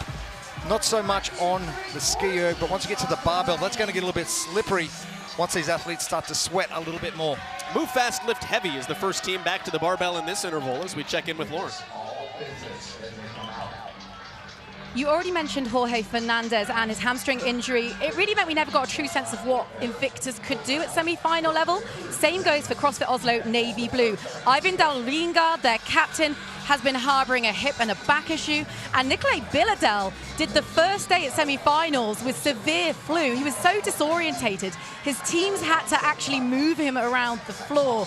So these are two teams who have both been on the podium last year, who both perhaps struggled a bit in semi-finals, and now we really get an opportunity to see what they're capable of. Lauren, thank you. Jeremy, that sounds like you at the gym every day. Doesn't it what? Very disorientated regardless of what's written on the whiteboard. Invictus is crushing this test, and it's important to note there are a lot of really good teams out on the field right now. We haven't really looked at East Nashville Proven, Move Fast, Lift Heavy. Lauren just mentioned Oslo Navy Blue. Invictus is kind of throwing down the gauntlet right now. In a wide open field with no Rich Froning and no CrossFit Mayhem Freedom, who is going to step on the throat in test one? It's a big tone setter.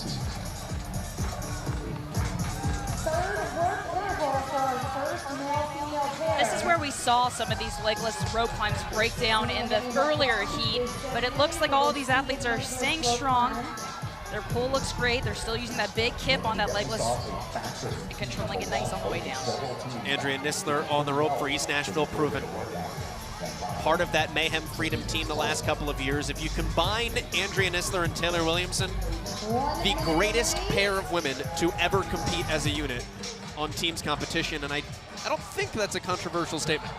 Absolutely not. Everyone knows when you're going up against them, you better bring your A game. Invictus in front, Navy Blue is 7 back, 11 overhead squats for Move Fast, Lift Heavy, and it is East Nashville Proven first to the barbell, if only by a couple of seconds here, with Nistler lifting with first-time team athlete Tim Paulson. Interestingly, though, they are still 10 reps behind Invictus. Invictus have got the benefit of having done this as a for Oslo Navy Blue, another team that's done this as well. They've got a feeling of how it's going to affect them, but they haven't got the shuttle runs this time around, but they have got a lot of upper body fatigue they've got to deal with. And as we hit the end of our 5th interval, 5 of 8, there are 2 teams at 100 or more reps. East Nashville Proven is at 100 even. Invictus is at 110. Boy, if this isn't time being a flat circle, if you have East Nashville Proven and the 2 Mayhem ladies from a year ago just creeping up on Invictus and we get a race at the finish, oh Nelly. Move Fast Lift Heavy though, 2 reps behind at 98, so still in touch. So this is going to be a great battle for the next 5.5 minutes.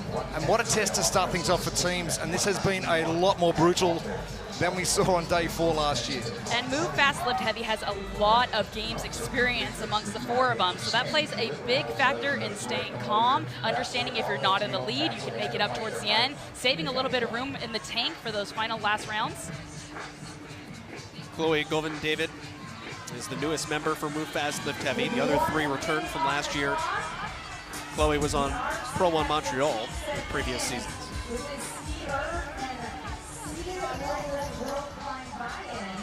And they're doing exactly what their name says. Move fast, lift heavy. Here they come. First ones to their barbells.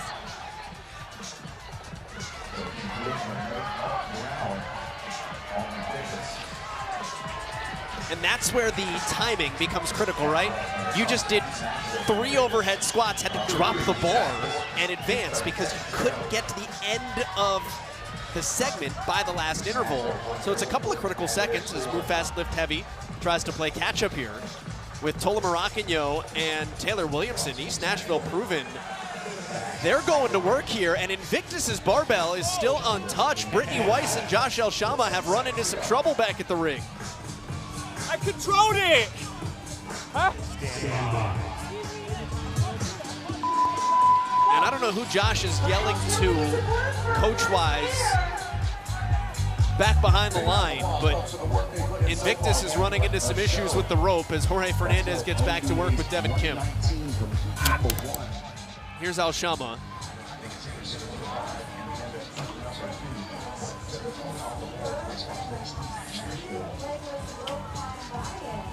Failure on the rope is deadly. Oh, that's gonna burn, and they said no rep for the height of it? I think potentially even the slide down, because you've got to grip that rope as a safety factor as well all the way down. So that slide is going to be absolutely costly. But you think time under tension on that rope, Alshama's spending an eternity getting that one rep done. And hand over hand is the standard. That sliding isn't allowed, but being able to get 0 reps in that round on those overhead squats is very costly for this team. So a no rep, he has no skin left on his hands. And he now has a 7-rep deficit with East Nashville proven at 117. No one's gonna finish this test at all today. 175 is the target total of the overhead squats. And getting a no rep on those rope climbs is extremely frustrating, but we're seeing how he's going to respond in his last round. Now here comes Oslo. 97 reps right now for Avon Ringard and Leanna Richter. We have one more 2-minute interval to go when these 20 seconds are done. And Oslo is now onto that 125 square. Move fast, lift heavy is a rep behind East Nashville proven.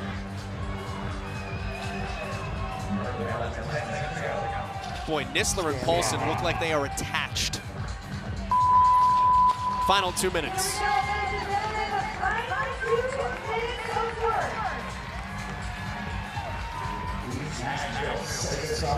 And what did we see with East Nashville proven? They were not in the lead in the first couple of rounds, but they slowly crept up, and here they are. Are you sure Rich Froning's not on that team? Isn't that the play, right? You bide your time, you play your strategy, and at the end, you finish. I reckon the girls have still got Rich Froning's voice in their head. Absolutely, I don't think that ever goes away. Christian Harris here working for Move Fast, Lift Heavy. It is something we talked about, the Proven crew with. They trained under Rich Froning for several years. And Andrea Nisler and Taylor Williamson are great in their own right, but they get that tutelage. And now that unit trains under Tia Toomey for Proven. And Tola Maracano trained under Annie Thorisdottir last year. The coaching of that unit is unreal. And with a minute left to go in this test, you're seeing it on display. A 9-rep lead for the team from Proven. And probably enough of a buffer for the Proven team just to chip away, knowing exactly where OBA were in the previous heat. They don't need to really exert themselves too much, but they need to make sure that they're extending their lead over. Well, here's the thing though. East Nashville Proven with 30 seconds to go is still back at the rig. Move Fast Lift Heavy is doing work on the overhead squat. So are the Franco's Misfits. Move Fast Lift Heavy is now 5 reps back. And with 15 seconds to go, Move Fast Lift Heavy. They didn't want to be messed around with, and they are letting people know. Mayhem also in the mix though. Where did Mayhem Independence come from? Talk about the Rich Froning method. What? We didn't, I don't know if we mentioned them. All eyes were on the East Nashville Proven and this Move Fast Lift Heavy. 132 reps for the team from Mayhem Independence. Time is a flat circle. Move Fast Lift Heavy just ripped second place out of the jaws of victory. Franco's Misfits did a phenomenal job all out as well. 125 reps for them. They equal Move Fast Lift Heavy and East Nashville Proven, but 132 for Mayhem Independence. Outstanding. And like we talked about, this field is wide open, and this is going to be proof that it is in for the long haul and a great weekend of competition. Oh, I love it. Oh my. Let's take a look at how things, what's in the water in Cookeville? Jeremy, how did it happen? Great start from the Invictus team. They knew what they were getting themselves into from last year's test number 10. A very upright squat, exactly what you want to see from that movement. Big hip hinge from Jorge Fernandez to the left of screen. And short, choppy movement. And Alshama, that crucial no rep at that slide. That little slide there has cost him dearly. No rep from East Nashville proven as well. Jamie Higia mentioned it, respect the rope. But what an outstanding performance. Sam DeMeester, Anthony DeChico, Zoe Jones, and Kyra Milligan. They're the new team from Independence, from Mayhem. They've got a test win at 132 reps, and they just bided their time, chipping away. Angelo DeChico, he's the disciple. He might be more dangerous. Down to Lauren Smith. CrossFit Mayhem. Where did you come from in that event? How did you manage pacing so effectively? I think that in the warm-up area, we kind of agreed that we were just going to ski at about 1,500 coming out of the gate for the guys and maybe 12 for the girls. And as you can see, the first couple rounds, that wasn't the fastest, but turned out to be a good strategy because we held the pace for all 8 rounds. Now, there's no denying coming into the CrossFit Games with the CrossFit Mayhem banner brings a little bit of pressure, perhaps. How are you managing all of that? I wasn't before this event. I was very nervous, but this is a good icebreaker. Felt great to get a win. How do you build off of this now? You open the weekend with an event win, brings with it a certain amount of confidence. How does that help? Yeah, I mean, I've watched Rich for so long, and I see how he handles it, so we're going to take the weekend one event at a time, just the way Rich would do it. Is he, Kyra, helping you out in terms of the week, in terms of strategy? Rich, yes, definitely. He spent like 20 minutes yesterday with me for the bike event, so I'm really excited for that tonight. Well, we look forward to watching you. Guys, congratulations with your opening event win. Uh-oh. Big uh-oh. Uh-oh. That's all. Mayhem. My goodness. Still speechless for once. I mean, yeah, thanks for playing. Mayhem's still on top. A team from that affiliate has now won 7 consecutive team tests at the CrossFit Games. East Nashville proven 7 reps behind, tying with Move Fast, Lift Heavy, and CrossFit Franco's the Misfits. We saw Krypton early, Ben Smith's squad in the mix, and OBA, boy, time is a flat circle. They finished 6th on this test 2 years in a row. Invictus getting a little bit of damage on that one, but no doubt they'll be coming back in the later tests. Oh, 1 test in the books. Listen, it's a marathon, not a sprint. We got a long way to go. The teams have more work to do later on today. More coverage at games.crossfit.com as we roll on from Madison. It's the 2023 Noble CrossFit Games, and we're just getting going.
Day number 1 of competition continues here at the 2023 Noble CrossFit Games from Madison, Wisconsin, as we have moved inside the North Park at the Alliant Energy Center. I'm Sean Woodland with Chase Ingram. We have Nikki Brazier down on the field here as we get set for the pig chipper.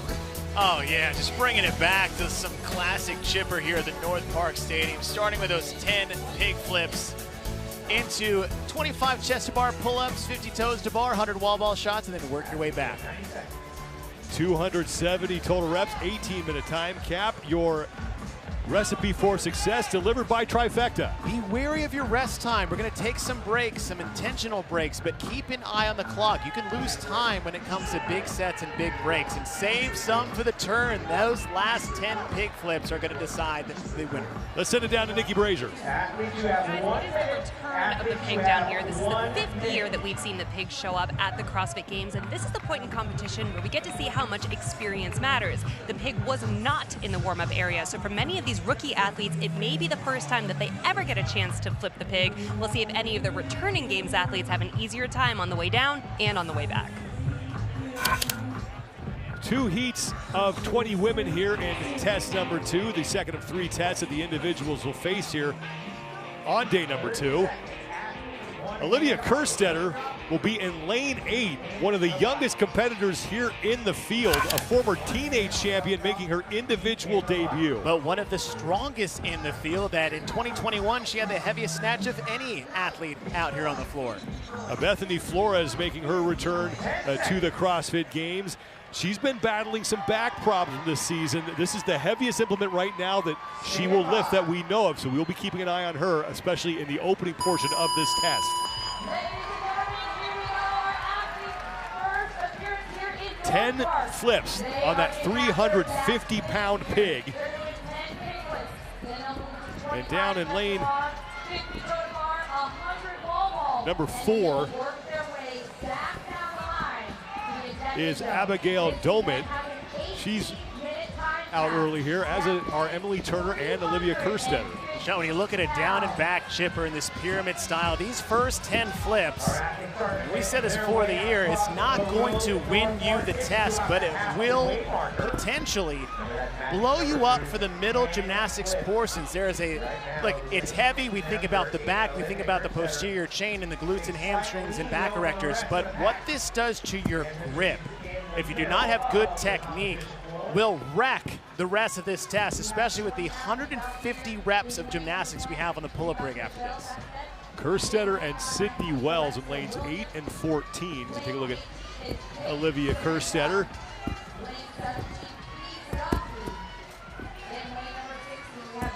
One thing with Kerstetter is she's the youngest athlete in the field. She's been dominating the teen division for the last couple of years, qualified for the first time individually, known a lot for her strengths, but she's got a decent engine.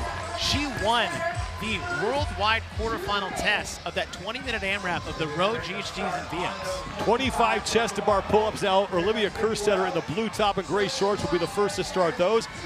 And now Sydney Wells moving to the pull-up bar, and Ellie Turner as well. And then down in lane number 20, Michelle Basnet is done with her 10 pig flips. 270 total reps. Keep an eye on our scoring hat. Your leader in the heat will have her name on the far left side, and the number in the white box will indicate how many repetitions that woman has completed. The number in the white box next to everyone else's name will indicate how many reps they are behind of the leader. Kerstetter opened with a set of 15, then finished with a set of 10, so she's at 35 reps plus the 10 pig flips she was doing, so she's going to advance to those 50 toes to bar. Kerstetter getting to work on the toes to bar. But the 85 rep mark is when she will move to the wall balls. Sydney Wells and Bethany Flores sitting second and third. Victoria Campos has moved into the top 5 as well.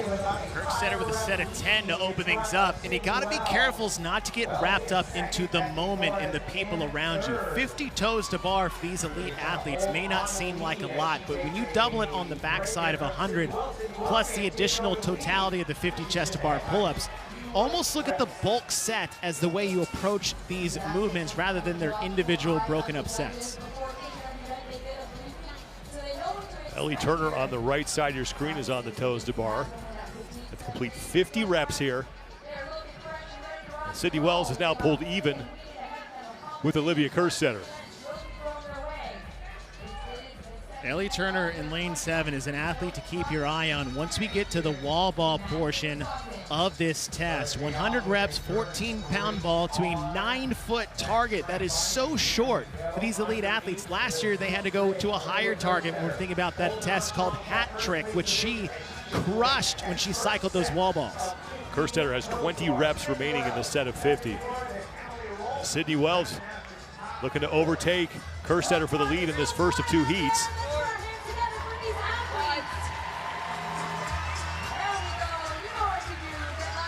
Wells making her first career appearance here at the CrossFit Games. We're used to seeing her twin sister competing here. Brooke Wells, who's done extremely well here at the CrossFit Games, did not qualify this year. Bethany Flores on the right side. Now your leader, once she hits the 85 rep mark, she will be done. Flores will now be the first to the wall balls. And people may forget because she's been injured or missed competition over the last couple of years, but going into the 2021 season, it was her, Carrie Pierce, and Danielle Brandon who were all in the mix of being podium contenders in 2021. Of course, she missed after not being able to compete on a medical withdrawal, but Bethany has been greatly improving over the couple of years, taking 5th this year at her semifinal in a very casual way, and she can keep her all together. She's a dangerous athlete out there. Flores and Wells are the only 2 women on the wall balls right now. Once they hit the 185 rep mark, as Flores now has 83, now 82 before she'll get there, they'll turn back and go back through the chipper. Set of 20 for Flores. When you look at the middle portion of this, Sean, 100 wall ball shots, everyone's like, all right, we went from the pulling, grippy stuff to the legs. And it's usually the legs that are not the problem when it comes to cycling high volume wall ball shots. The amount of upper body fatigue and interference in this test, from the pig flips to the chest to bar to the toes to bar, the shoulders and biceps when it comes to these wall ball shots are what usually limits people's ability to do big sets. Shelby Neal is the athlete who's right there with Sydney Wells. Now Emma McQuaid on the right side with Bethany Flores. Flores still your leader on the left through 122 of the 270 total reps. Emily Rolfe, meanwhile, and Bailey Rail are starting to move up. Otherwise known as the Big River. Second event of the day. It's like Bethany is right past the 40 mark. Wells have got one more on her. So a lot of these athletes are sticking with sets of 20. Olivia Kerstetter starting to make up some ground as well. And Kerstetter has now moved ahead of Flores and Wells by a couple of reps. And now Wells taking a break.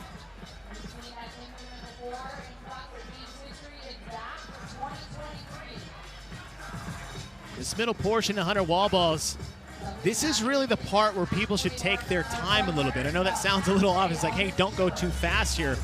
But what you do here on the wall ball shots will vastly affect of what happens on the back half. We talked about the recipe of success is saving some for the turn. This is the turn portion. There's 20 pigs out there weighing 350 pounds with 10 reps to get to the finish line. Everything you do from this point going forward needs to set you up for success for those last 10 reps. Olivia Kerstetter back in third place. For more on her, let's go down to Nikki Brazier. I had a chance to catch up with Olivia before the start of competition, and I asked her about her mindset and her feelings before everything kicked off. She told me that this truly feels like such an amazing opportunity and experience for her, and she's really just trying to soak it all in and have fun, because really, you only get one rookie year. She is prepared, though. She trained all summer with the Proven crew and had a lot of fun, did a lot of hard work with them, so she really felt ready to take this on. Right now, Olivia Kerstetter back in the lead through 164 of the 270 reps at the 185 mark. That's when she will head back to the pull-up bar and work her way back through the chipper, beginning with 50 toes a bar. And you'll see this with some of the athletes that have maybe a bit more of a bias to a certain aspect. Maybe you're a stronger, bigger athlete. Maybe you're more gymnastics. The way this test shakes out in this chipper is that you'll see some movement up and down with some of those more specialized athletes versus the one that have the best of both worlds.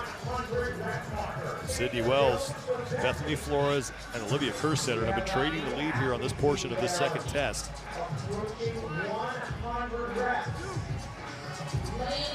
Wells only has now 6 remaining. It's a quick break there, which is 5 reps left. Yeah, not necessarily a bad break. But what we had coming out with the 25 chest bar and a 50 toes bar, now we're going 50 to 25. Big difference on the return trip to those pigs. Wells is the first athlete to make the turn.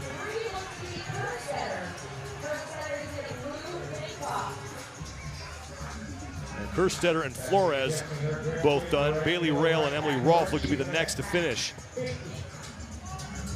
Your top athletes coming out the toes bar.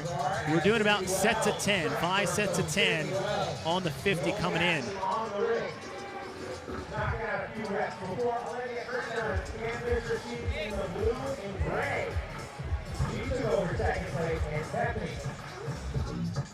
See, 235 reps, pardon me, Chase. That's what they need to hit before they move to the chest bar. Well, if you look at the technique between, especially Sydney Wells and Flores, is Bethany is basically just dead hanging from the bottom, and she has the flexibility and core strength to just pick those toes up with not a lot of movement, where Sydney Wells is quite the opposite. She has a nice big swing kip, and it's not necessarily one is better than the other, it's which one is better for me as an individual athlete than the other. A lot of athletes using grips to protect their hands, and Bear Complex is giving viewers of the 2023 Noble CrossFit Games 20% off site-wide. You can head to bearcomplex.com. And the thing of those grips, Sean, is that just grips in general, this allows you to hang onto the pull-up bar much better than just with your bare hands, which actually went into the reason why they had that grip change rule from semifinals to the CrossFit Games. Sydney Wells through 210 of the 270 reps. She's got 25 toes to bar remaining. Bethany still sticking with that minor kip, and that kip could either be a product of that's what's more comfortable for her, and it also could be is that maybe for Bethany, when you get in that really big extended, hyper-extended kip swing position, that might not be the best thing for her back. Olivia Kerstetter back in the lead, chalking up her hands, left side to your screen. Emily Rolfe is starting to gain some ground as well. Rolfe in the top 5 right now. Look at a big set of toes to bar. Don't sleep on Rolfe. She won the 2021 test where it was the running and 30 toes to bar for 3 sets. So she has great endurance capacity, but also good volume capacity when it comes to toes to bar. There's Bailey Rail, who now sits in 4th place in this first of 2 heats. 235 reps, that's the mark they need to hit before you start your second and final set of chest to bar pull-ups. Bailey Rail again, this is what got her to the CrossFit Games to begin with, was that final test in semifinals that had 3 sets of 20 toes to bar. And she had to basically win it outright, which involved sending 3 unbroken sets of toes to bar just to qualify to the CrossFit Games. So she definitely has a good capacity for high volume gymnastics. Bailey Rail has moved into a battle for the lead right now. Well, Bethany Flores is now on to the chest to bar pull-up. She got through 4 reps before taking a break to chalk up her hands. And now Bailey Rail will start her chest to bar pull-ups. And it's important for Bailey Rail to do well on these portions. That pig weighs 350 pounds. She's only 135 pounds. I mean, triple body weight pig flip. No, thank you.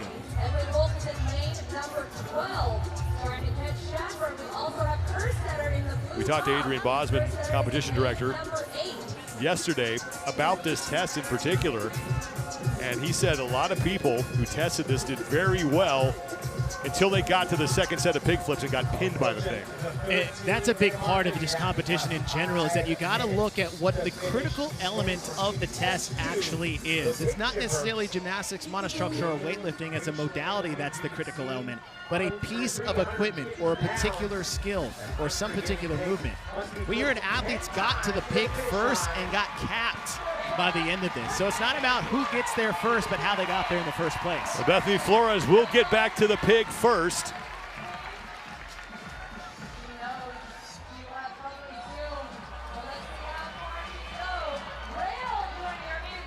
And now here comes Bethany's running Bailey Rail. It's like Bethany going to get a little more chalk on the hands, dry off her forearms a little bit. Bailey Rail belting up. A lot of time lost on that. But for 10 flips and the amount of time it takes, it's a good move if you just need to have that. Well, Kerstetter and Rolfe are now both done, and Bailey Rail has that first pig flip done. Now Bethany Flores will get to work. Kerstetter belting up, and Emily Rolfe walking down to the pig. 2 down for Bailey Rail. Now Olivia Kerstetter getting to work. Far side of the field in the blue and gray. Matches up with Flores already. Flores has only got 1 in, and Kerstetter already hitting the second one. Olivia Kerstetter continuing to work here. And Kerstetter is in the lead. 3 women have started their final set of pig flips. Bailey Rail in second and Bethany Flores in third. And now Emily Rolfe is onto her first flip. Kerstetter left side, Rail on the right. You can see Bethany Flores in the background there on the box on the left side of your screen. Kerstetter continuing to work here. She has 5 reps remaining.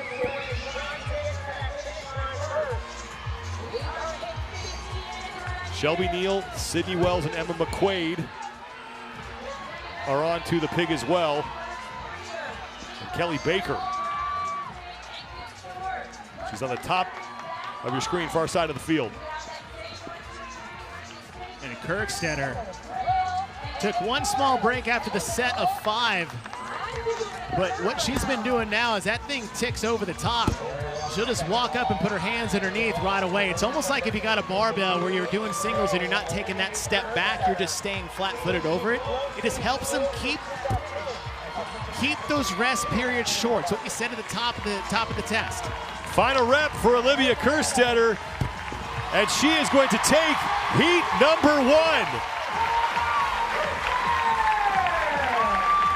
Kerstetter coming into time with 15 minutes, 49.36 seconds as Bailey Rail right now is your leader on the field. Emily Rolfe has now moved into third, just ahead of Bethany Flores.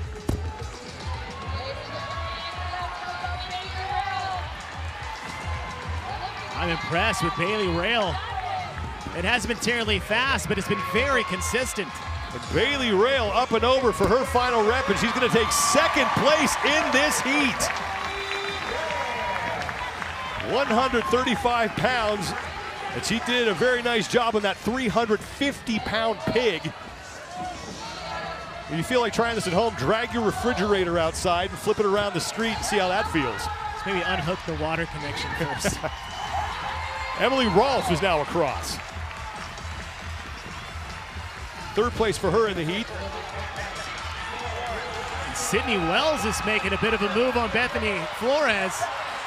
This is the final rep for each of them, and Flores gets off first, and she will edge out Wells for fourth place in the heat. 17:03.18, 0.7 of a second ahead of Sydney Wells. Shelby Neal is now the leader out there, and her pig is sideways, looking like it might go into the other lane, and she's trying to adjust it there as it tips over.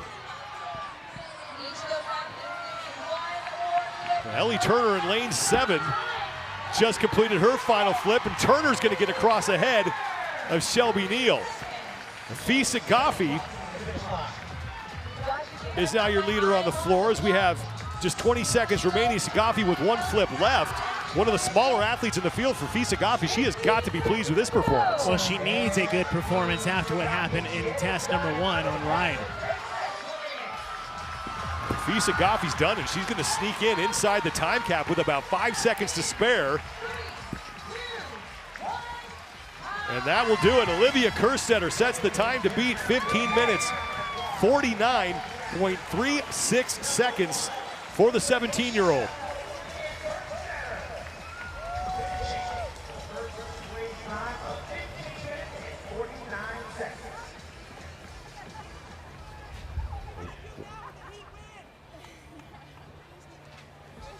One heat remains. Olivia Kerstetter looking to pick up her first test win as an individual here at the CrossFit Games. We'll be back with more action here from Madison, Wisconsin in just a second.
One heat down, one remains here for the women in test number 2. The second of 3 tests that the individual athletes will face here on the opening day of competition at the 2023 Noble CrossFit Games. I'm Sean Woodland with Chase Ingram. Nikki Brazier is down on the competition floor.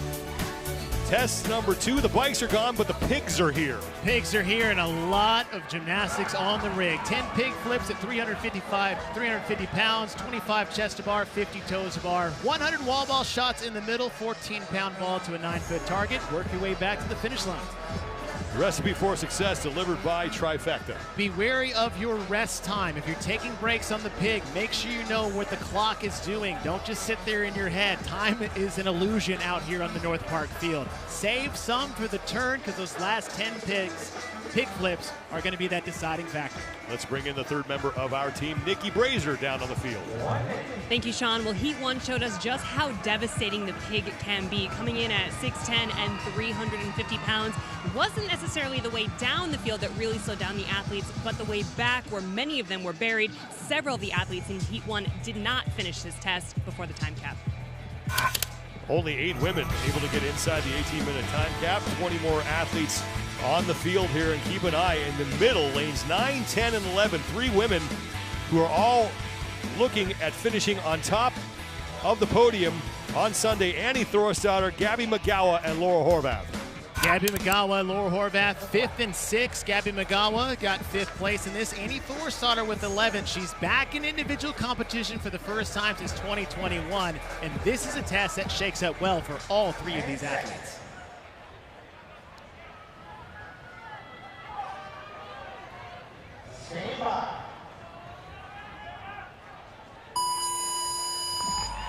We are underway. Second and final heat. Time to beat belongs to 17-year-old Olivia Kerstetter. 15 minutes, 49.36 seconds. Right away, it's Annie Thorstadter.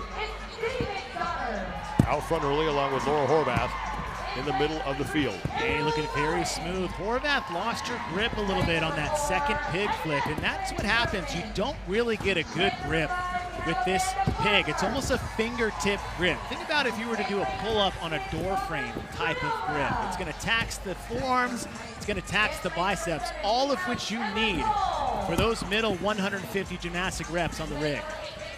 Horvath, Thorstadter, and Alex Gazan, your top 3 right now. 10 total flips here.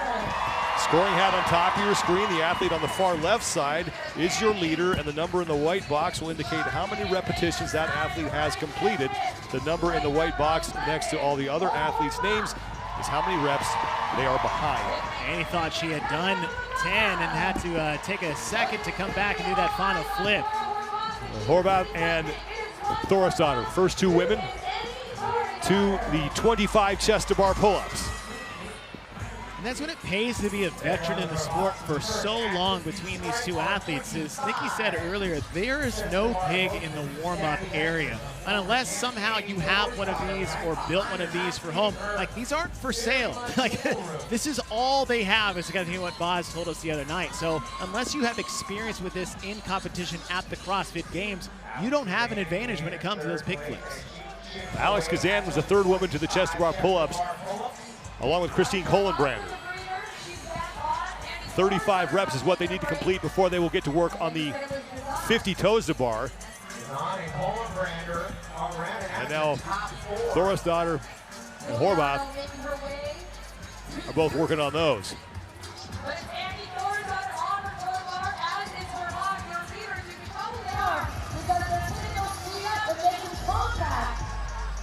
$85 is the number that Horvath is looking to get to move on to the 100 wall balls.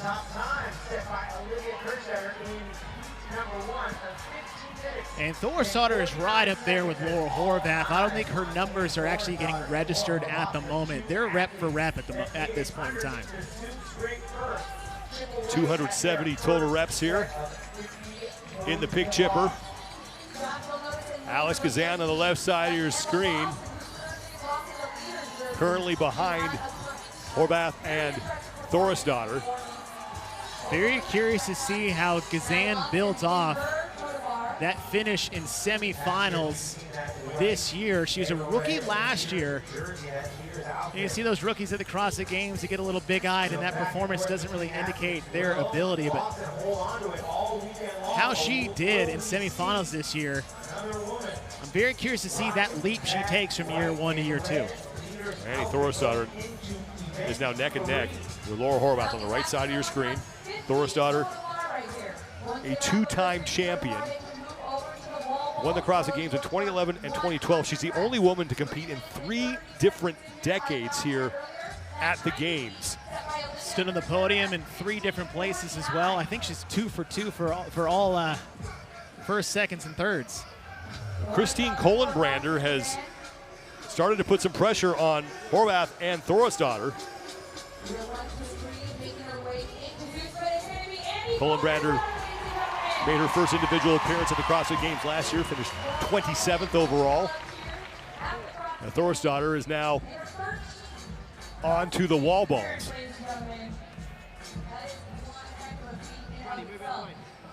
The 100 reps that she needs to complete, and Thorstadter is the only woman on this portion of the test. For these elite athletes, 100 wall ball shots, 14-pound ball to a 9-foot target is a minor inconvenience at best for them. And this is not where you're going to pull away from the rest of the field, but this is an opportunity for these athletes to just kind of settle down, get their breathing back, get their heart rate under control. Approaching the 5-minute mark here. Timing is presented by G-Shock, the official watch of the Noble CrossFit Games.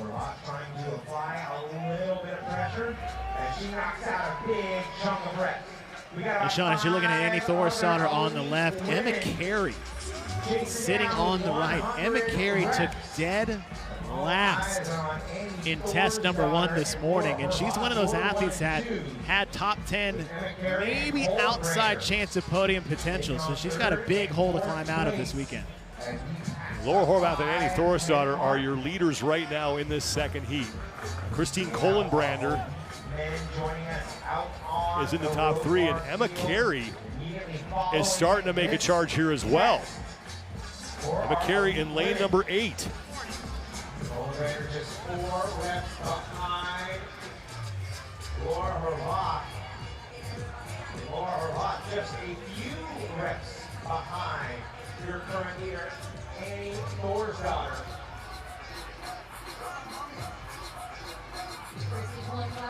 So your top athletes in the previous heat all doing sets of 20. Emma Carey on the right side is challenging for the top spot in this heat. 15 minutes, 49.36 seconds is your top score from Olivia Kerstetter in heat number 1.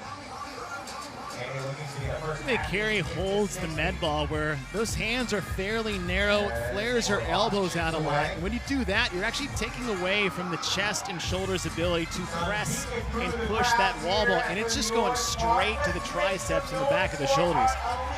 Is that going to mess up your toes bar and chest bar? No. Is it going to have an effect on the pig later? Yes.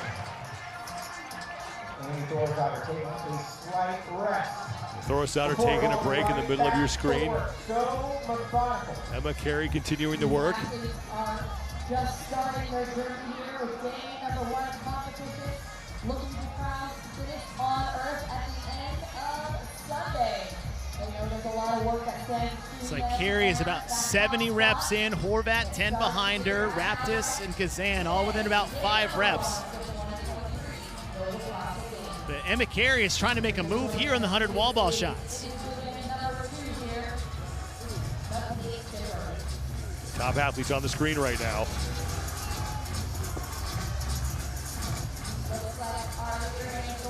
As Annie Thorstadter trying to hang on to the lead that she built in the opening portion of this test. Christine Kohlenbrander on the left side toward the top 3. So you see a good difference of just levers. Like the length that Annie Thorstadter has to go to get below that, in that below parallel position versus Emma Carey. Emma Carey back to work right side of your screen. She had a rough go in the opening test, so she really needs to have a strong performance here to start working her way up the standings. Obviously it is early, but you never want to start in that hole after just one test. And now Emma Carey, first woman back to the pull-up bar, followed closely by the former two-time fittest woman on earth, Annie Thorisdottir. And Annie Thorisdottir is very steady, very smooth, ability to kind of catch your breath, let your heart rate settle down. Emma Carey pushed those 100 wall ball shots extremely hard. But that's the athlete that she is. I mean, you hear Matt Torres talk about almost having to control her intensity, that she doesn't really feel pain or is afraid of going to that dark place, and that's all good and well. But if that dark place is going to hurt you on the back end of this race, it's not worth it. 50 reps here on the toes bar. Thorisdottir and Carey, the only two women to have made the turn. Get your official 2023 Noble CrossFit Games gear and score a bonus gift with the purchase. Scan the QR code now to redeem and view terms and conditions.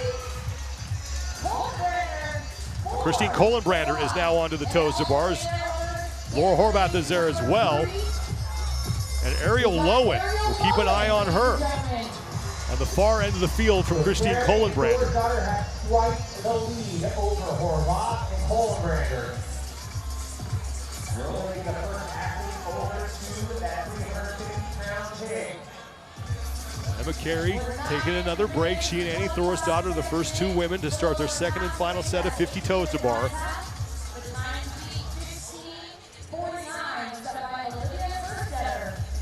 There is Ariel Lowen. Lowen making her third straight appearance here at the CrossFit Games. Her best finish was last year. She took 11th place overall. They are going rep for rep. It is Annie who jumps down for a quick break. Emma Carey chipping away.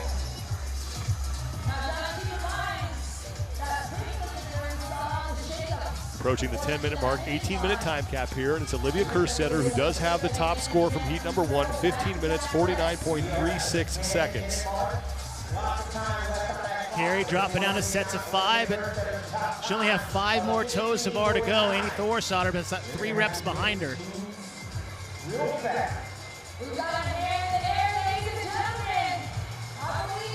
Carey is now done with her second set of toes to bar. Got through those in about 2.5 minutes.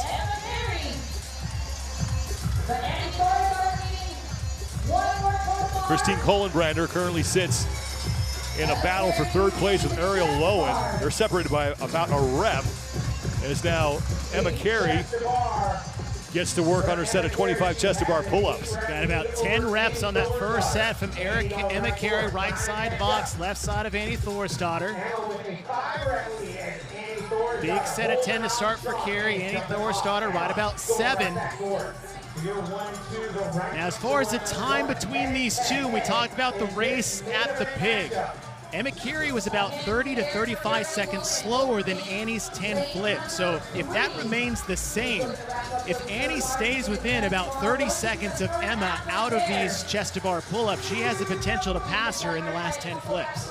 260 reps is the mark that Emma Carey needs to get to, and she is done. And now 10 final pig flips for Emma Carey, a former teenage champion, finished first in the 14 to 15-year-old division in 2019.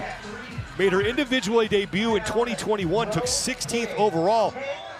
And then last year, a back injury forced her to take the season off. 350 pounds on the pig. Emma Carey trying to chase down Olivia Kerstetter here. Annie Thorisdottir is getting close to finishing. She's in her final 3 reps. Now, way ahead of Thorisdottir, but she's taken enough of a break to open that door a little bit for Annie to possibly catch her. And that was a fight for Emma Carey. She's got 9 reps left, and now Annie Thorisdottir is done. Thorisdottir will be the second woman to the pig. And look how wide her feet, oh wow. And Sean, we talked about this in Heat 1. It doesn't matter how fast you get to the pig. It matters how you got to the pig.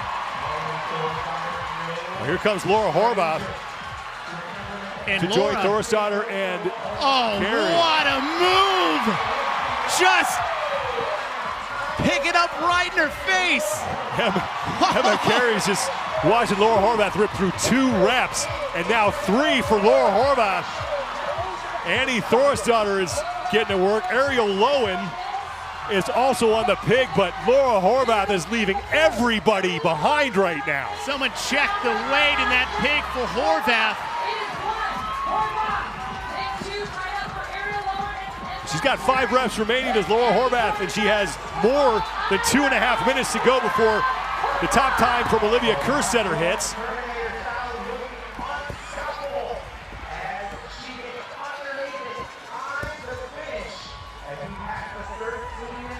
Laura Horvath in check-in said, I'm paraphrasing here, Sean, I'm here to F some stuff up.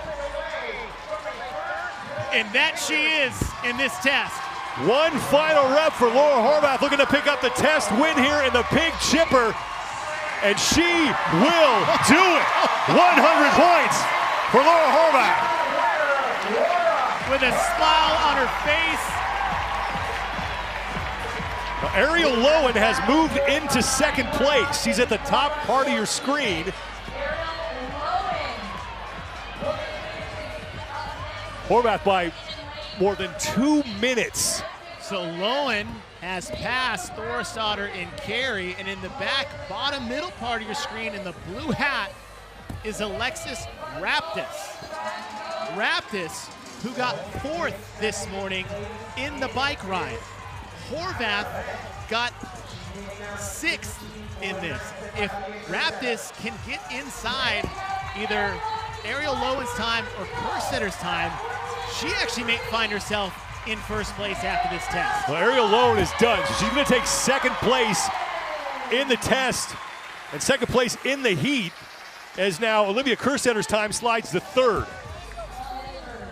Great finish for Lowen. If you look forward to the final event of the day with that gymnastics skills test, and I'm looking right at Ariel Lowen as one of those that could have a top 3 finish in that one as well. Raptis only has a couple of reps remaining here. That's her final one, and she's done. So Raptis is across, and that'll be good enough for a 3rd place finish in the test. As Horvath, Lowen, and Raptis all get in ahead of the top time from Olivia Kerstetter. Emma Carey is on her final flip. And now Emma Carey will come across, and Carey will take 4th place in the test as she is able to beat Kerstetter as well. Christine Kohlenbrander and Annie Thorisdottir and Alex Gazan, your leaders on the field. You look at Annie Thorisdottir, top part of your screen, and we talked about the back half. Save some for the return. The last 10 flips for Annie are a drastic difference in the first. And it's Alex Gazan who's going to win that battle, so Gazan is in. 5th place in the heat, 6th in the test, and here comes Annie Thorisdottir. It's good enough for an 8th place finish in this test for Thorisdottir.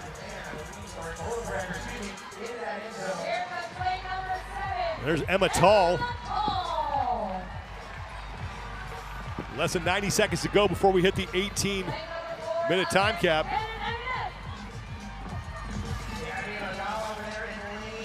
Manon Enganez is in.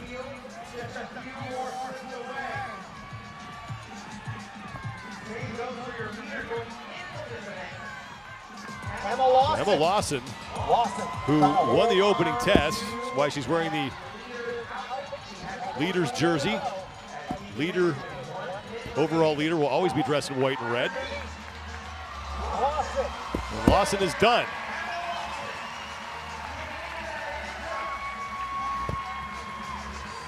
Lawson will take 10th in the heat, 15th place in the test.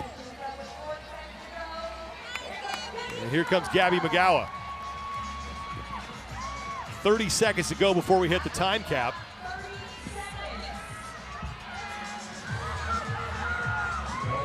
Paige Powers is on her final flip, and she'll get in with time to spare. Danielle Brandon is in.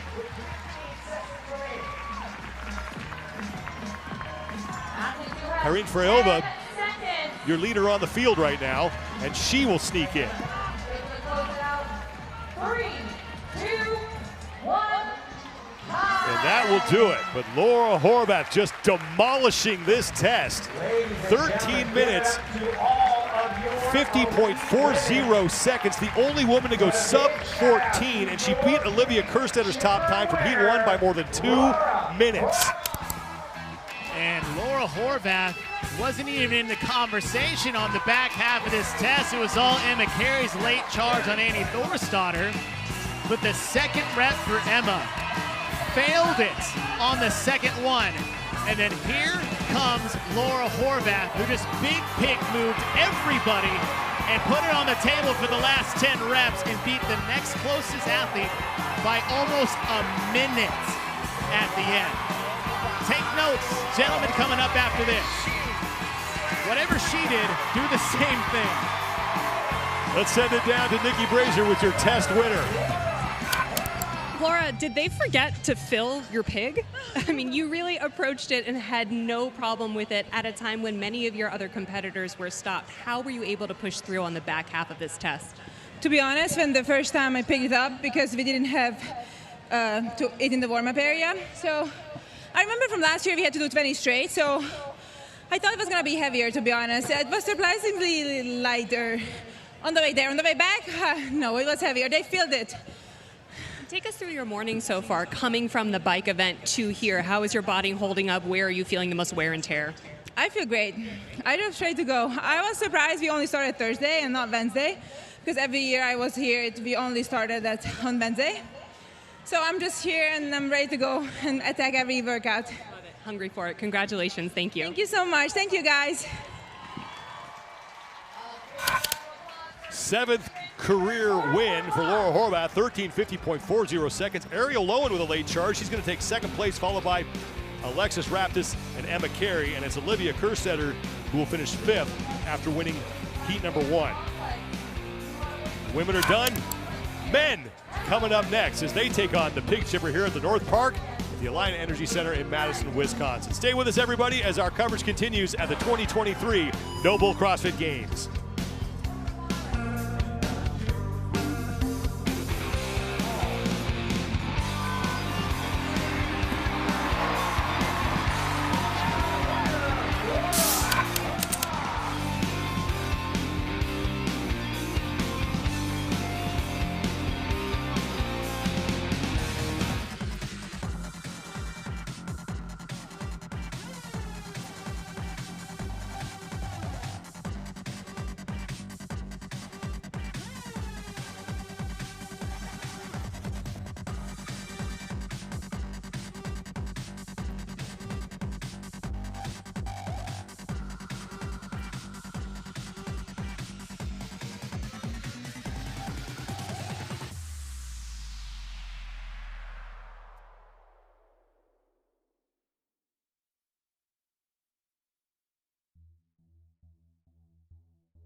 That's it, Carolyn. Don't forget to use your legs.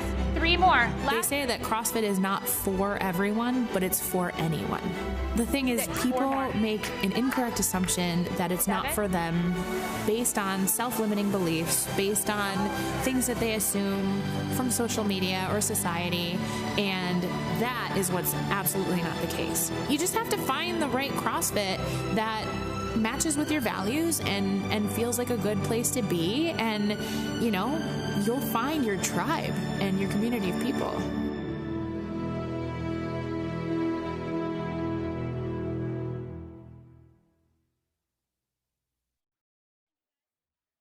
And when we moved to town, man, we were family rich. It was great, but I had no friends. When I came to Auburn, everyone was friendly, but they all had their people. And so it was tough to find friends.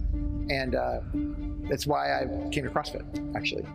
I believe that CrossFit is a great vehicle that brings people through the door, but fitness is everything. I mean, it's our emotional fitness, our mental fitness. And for a lot of people, I think they walk through the door of Auburn CrossFit for that hour, for that great hour of the day that provides them the release that they need. People at Auburn CrossFit are some of the most surprising parts. I didn't anticipate that. Man, we have a 92-year-old CrossFitter here. Annie is famous. She's the one that inspires the entire box. My name is Annie Holmes. I'm going to be 93 in January. She started CrossFit at 89 and had never really done any type of fitness that I'm aware of. Never in any universe did I think my mother would consider going to any kind of a gym. I just fall in love with the way my body was changing, that I was finding muscles I never had.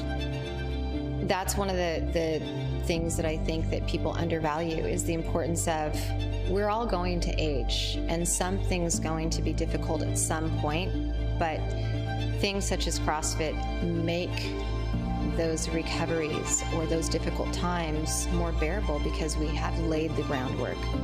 But in all cases, however people get it done, what matters is that they get these ideas in their bodies. They don't just keep it in their heads. They need to put themselves on the hook to do something that is just uncomfortable. Because when they do that, they discover benefits that you can't get from shopping to deal with your depression.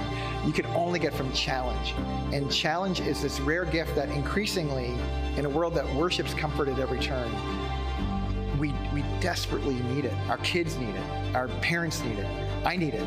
And if I'm not actively looking for uncomfortable things, what's going to happen is I'm going to drift into comfort at every turn. And we know where comfort leads us. Comfort leads us to places that we don't want to go. And what we're all craving is to be alive. It's not just about working out. It's about, how do I deal with hard things everywhere in my life? And if I don't practice that, when hard things come, when I don't pick them, I'm not going to be in a very strong position to deal with it.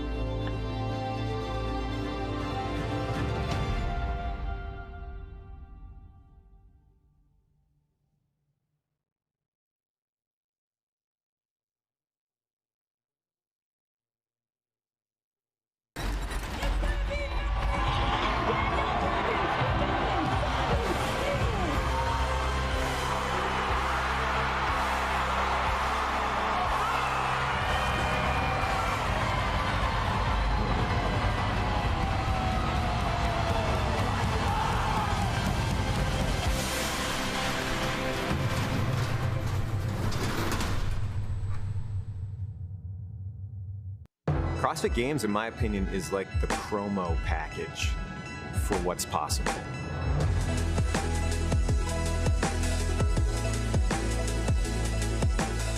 Most folks in an affiliate work out one time a day for 1 hour a day. where the CrossFit Games competitor is obviously trying to increase their capacity, but for a dramatically different goal. They are literally trying to become the best athlete on the planet. They're trying to establish functional dominance over other competitors, where one here inside the affiliate is trying to maximize their capacity and be competent outside the walls of the gym. The games probably have helped push everyone a bit more forward because people started seeing like what could actually happen.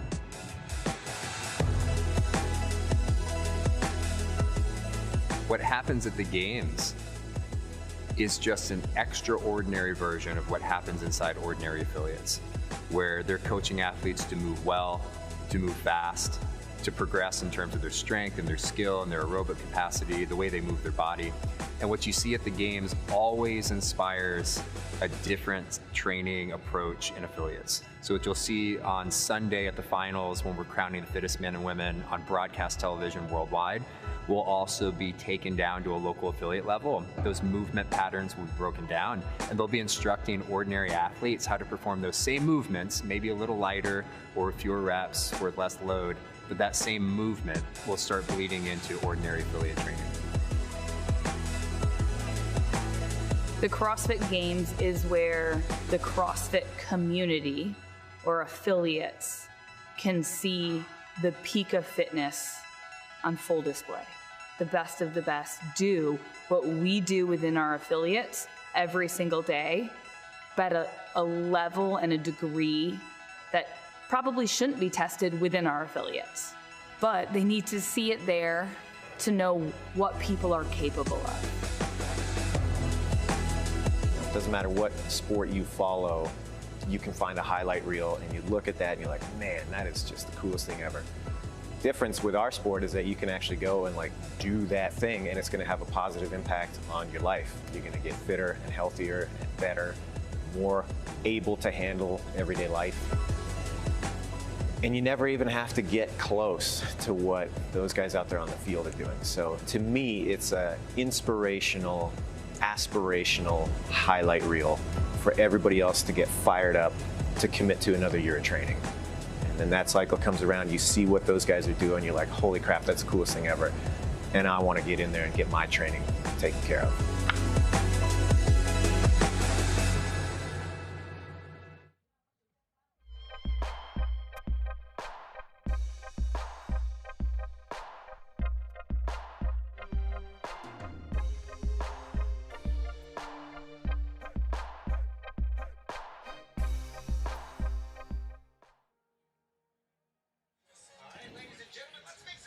Thursday at the Alliant Energy Center continues as we kick off individual competition at the 2023 Noble CrossFit Games.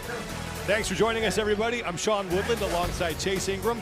Mike Arsenault is down on the competition floor. We parked the bikes. We're dragging out the pigs.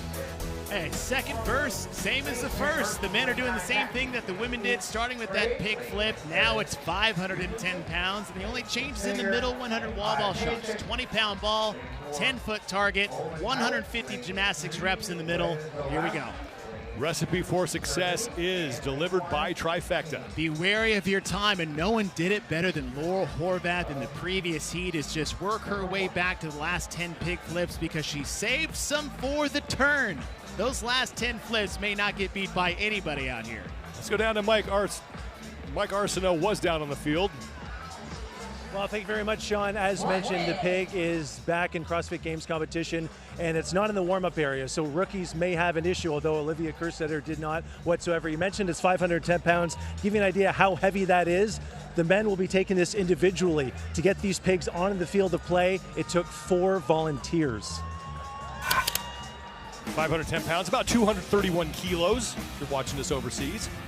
2 heats of 20 men will be on the field. And if you're new to the sport, you wonder, hey, do they have weight classes or height or anything like that? And the answer is no, because Colton Mertens and David Sharonki are on the field at the same time. The reason why we're leaving a lot of headroom there is because there's a big difference between the height and weight between these two guys. One of the biggest athletes in the field and the smallest athletes in the field. And like you said, Sean, there are no weight classes here at the CrossFit Games or in CrossFit at all because there's no weight classes in life. And that is what demands us when it comes to competing, training for the general physical preparedness. First of two heats is underway. Starts with 10 flips on that 510-pound, 230-kilo pig. Now what's cool here is that when we talked about the two different statures between those athletes, and we have every walk of life between the two of them, is that in this test in particular, you have so many different elements that can favor different skill sets between those athletes. Burton's at 5'4", may not flip the pig as fast as everybody else, but when he gets to the rig, he is one of the best. So we'll see some ebbs and flows between different athletes as this test goes on. Artur Semenov right now is your early leader on this opening set of 10. Semenov 6'2", 218, 99 kilos. Track and field and weightlifting background. So what does that mean, how that transfers to the CrossFit realm? The guy is built for speed and he's built for power. You need both of those to be able to manage this pig. And at the opposite end of the field, on the right side of your screen, is Kaiki Servani in second place right now, as Semenov is done with those 10 pig flips, as is Servani. Coming out of the South American Regional, first appearance at the CrossFit Games, won the South American semifinal. Sitting at 6'1", 212. There he goes. Artur Semenov making his second appearance here at the CrossFit Games as he gets to work on his 25 chest to bar pull-ups. Finished 39th in his rookie year. Never finished better than 20th in a test. With a set of 15 for Semenov. Servane, right about the same common rep scheme we've seen for all athletes as the women 15 to 10. G-Shock is giving you the chance to win a new G-Shock watch, a CrossFit Level 1 seminar, and more than $400 in CrossFit swag. Terms and conditions apply. Servani and Semenov are done with their set of 25 chest to bar pull-ups. Onto the 50 toes to bar. They got to hit the 85 rep mark before they will move on to the 100 wall balls. The leader's name at the top of your screen on the far left, that's where that will be located. And the number in the white box next to that athlete's name will indicate how many repetitions he has completed. The number in the white box next to the other athlete's names will indicate how many repetitions they are trailing the leader. 270 total reps here. Second of three tests that the individuals will face here on the opening day of competition at the 2023 Noble CrossFit Games. Last year that we will call Madison, Wisconsin, home to the fittest on earth. Chandler Smith is starting to move up. The thing about Chandler Smith, he's a grinder. He's ex-wrestler. He's got that military background, but when it comes to events like this, it shapes up really well for his skill set. Super powerful, very athletic, and when it just comes to managing a total workload, this isn't a sprint, ever. That is not what this test is. It's a grinder. It's strategic. Can I do sets of 10, sets of 5? Can I manage my rest in between those sets? And that's something that fares well to someone like Chandler Smith. Chandler Smith right now in fourth place. Spencer Panchik also in the top 5 as well. Servani, Panchik, Semenov, and Smith. Right at that 40 mark. Smith 5 reps behind that group.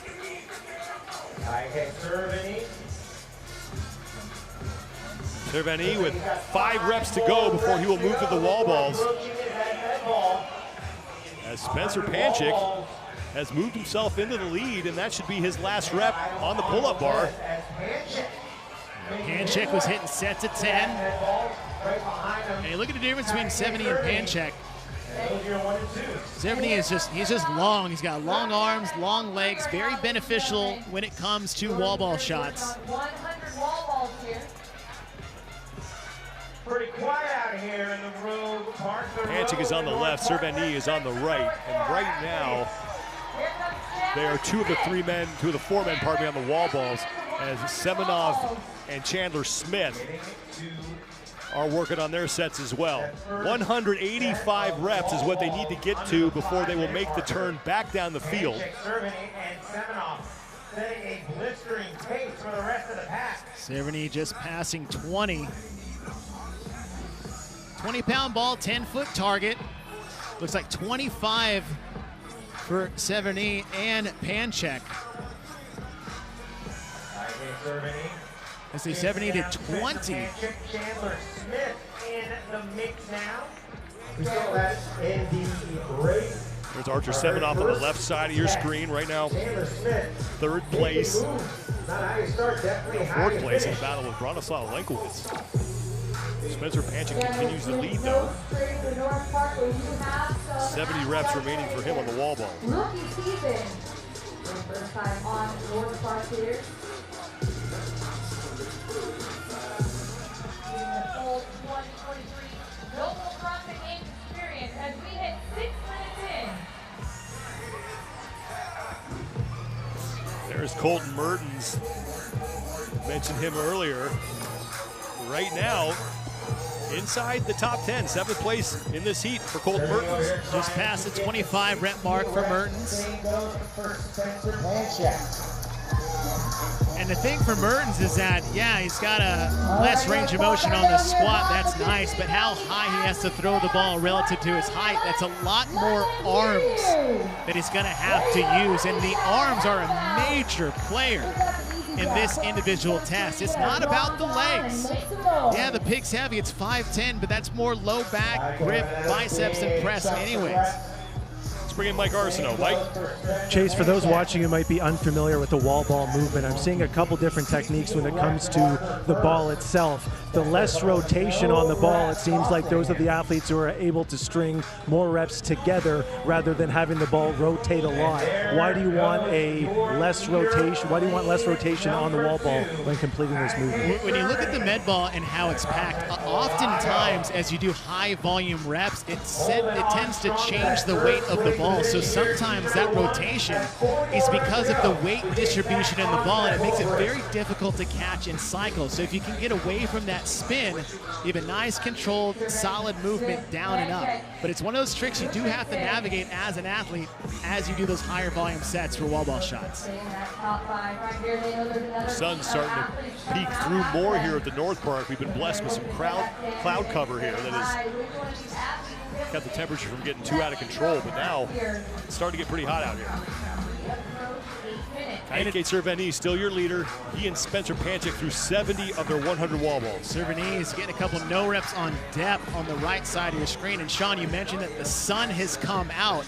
That is a dramatic effect on where you're facing on this rig, because if you're on the side facing the sun, that is a disadvantage, basically looking straight into the sun where it's sitting right now in the sky on your wall ball shots versus the other half of the field. Bjorgvin Carl Gudmundsson, making his 10th straight appearance here at the CrossFit Games, has moved himself into third place. He's through 75 of his 100 wall balls. Bjorgvin Carl Gudmundsson is one of the most consistent athletes this sport has ever seen. He made his CrossFit Games debut in 2014. He finished 26th. After that, every finish has been 9th or better. It's just wild consistency. It's why he's the greatest European athlete to ever do the sport here at the CrossFit Games. Took a top 5 finish in the ride earlier this morning. I know he's in Heat 1 now. He is not going to be in Heat 1 come tomorrow. Spencer Panchik, Kayike Cerveny continue to swap the lead. In this first of 2 heats, 18-minute time cap. We're now halfway through that allotted time. 185 reps, and Spencer Panchik is now there. And he will move back to the pull-up bar for 50 toes to bar. That's big for Panchik because he made his move on the rig. That's where he caught up to your top 2 athletes coming in, which is Cerveny and Semenov. Getting ready to get underneath the rig. Kayike Cerveny is done with his wall balls as well. 235 reps. That's the next mark they're looking to hit. And when they get there, they will then complete 25 chest to bar pull-ups.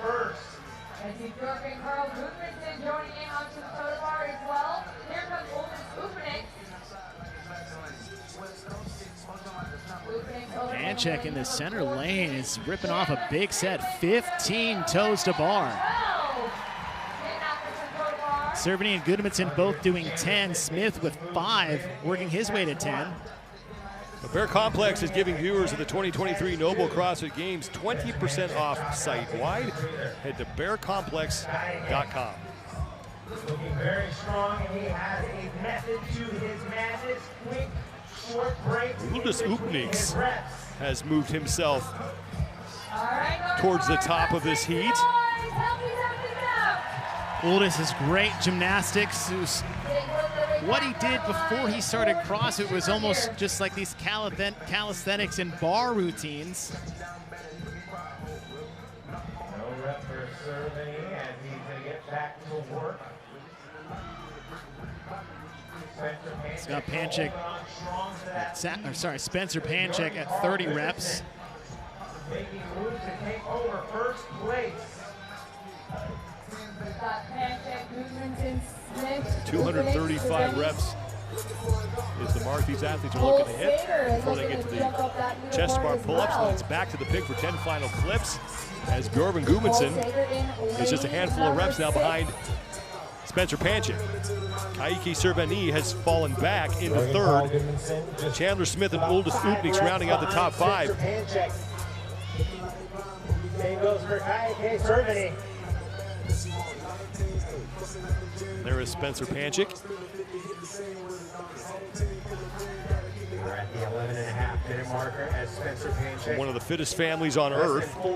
His older brother, Scott, competing in the Masters division, in the 35 to 39-year-old division. He was a fixture here at the CrossFit Games in the individual division for a while. And his twin brother, Saxon, has also been here at the CrossFit Games. And there is James Sprague. Sprague was creeping up towards the top 5, but has now fallen off of that pace. Sits in 15th right now in this heat. And Spencer Panchik has now gotten to work on his 25 chest to bar pull-ups. The only man on that movement at this point. He ripped off another big set. 15 of the 25 done for Spencer. Chandler Smith is onto the chest to bar pull-ups, as is Bjorn Gudmundsson. Uldis Upniks getting to work on that movement as well. Starting to look at the times of their pig flips. Spencer is at 119, Gudmundsson 141, and Upniks 146 of the 3. Spencer Panchik is now done and will move back to the pig. He's got to flip it 10 more times. 510 pounds, 231 kilos on that thing.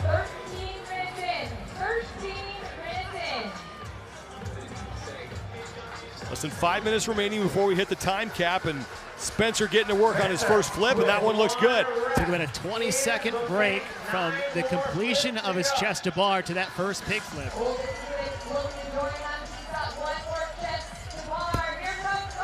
Now, Uldis Upniks will be the second man, along with Bjorn Gudmundsson.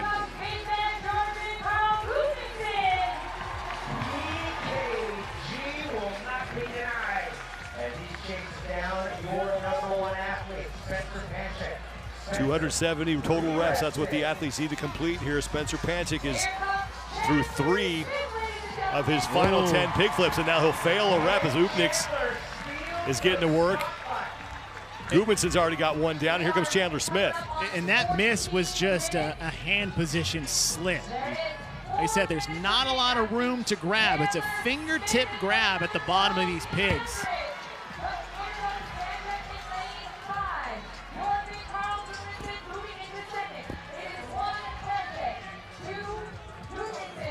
Cole Sager is also moving to the pig.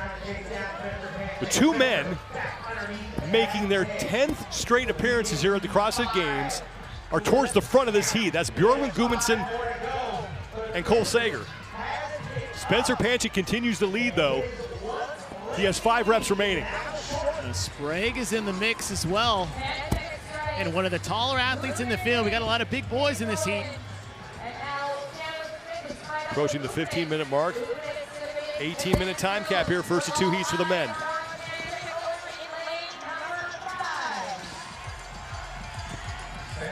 Uldis Upniks and Bjorven Carl Gudmundsson are tied for second behind Panchik, with Sprague and Chandler Smith neck and neck for third. And Colton Mertens is now getting to work on the pig. He's in the background. That was his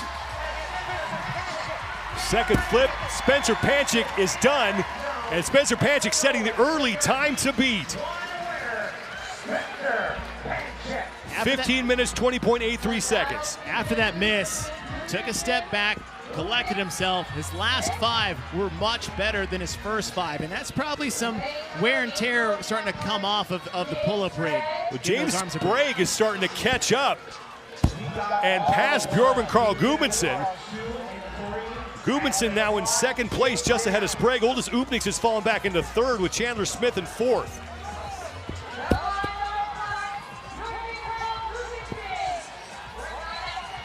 Gudmundsson looking to finish second here in the heat ahead of James Sprague. Gudmundsson is done, and BKG will take second in the heat. And now James Sprague, great charge from him, and Sprague is across. Uldis Upniks trying to hold off Chandler Smith for fourth place in the heat.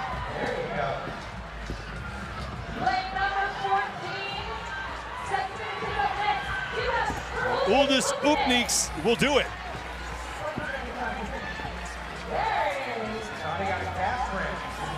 Upniks at 16:39.29 seconds, and now Chandler Smith is done. Chandler Smith, baby, getting it done. Kaike Servani at the top of your screen right now, the leader on the field, along with Bronislaw Olenkowicz. Got Mertens in that center lane. 7 reps in, he's going down a little bit of a break as Sharonke comes up. And now Sharonke and Mertens are tied. Now race to the finish between Olenkowicz and Servani, and I think Olenkowicz is going to get the best of that. He does by 0.3 of a second. Now Sharonke is trying to finish up. Now Bailey Martin is out there as well. Bailey Martin towards the bottom of your screen as Sharonke is done. Martin is done. Less than now 15 seconds to go before we hit the time cap. Well, Colton Mertens gets across as well.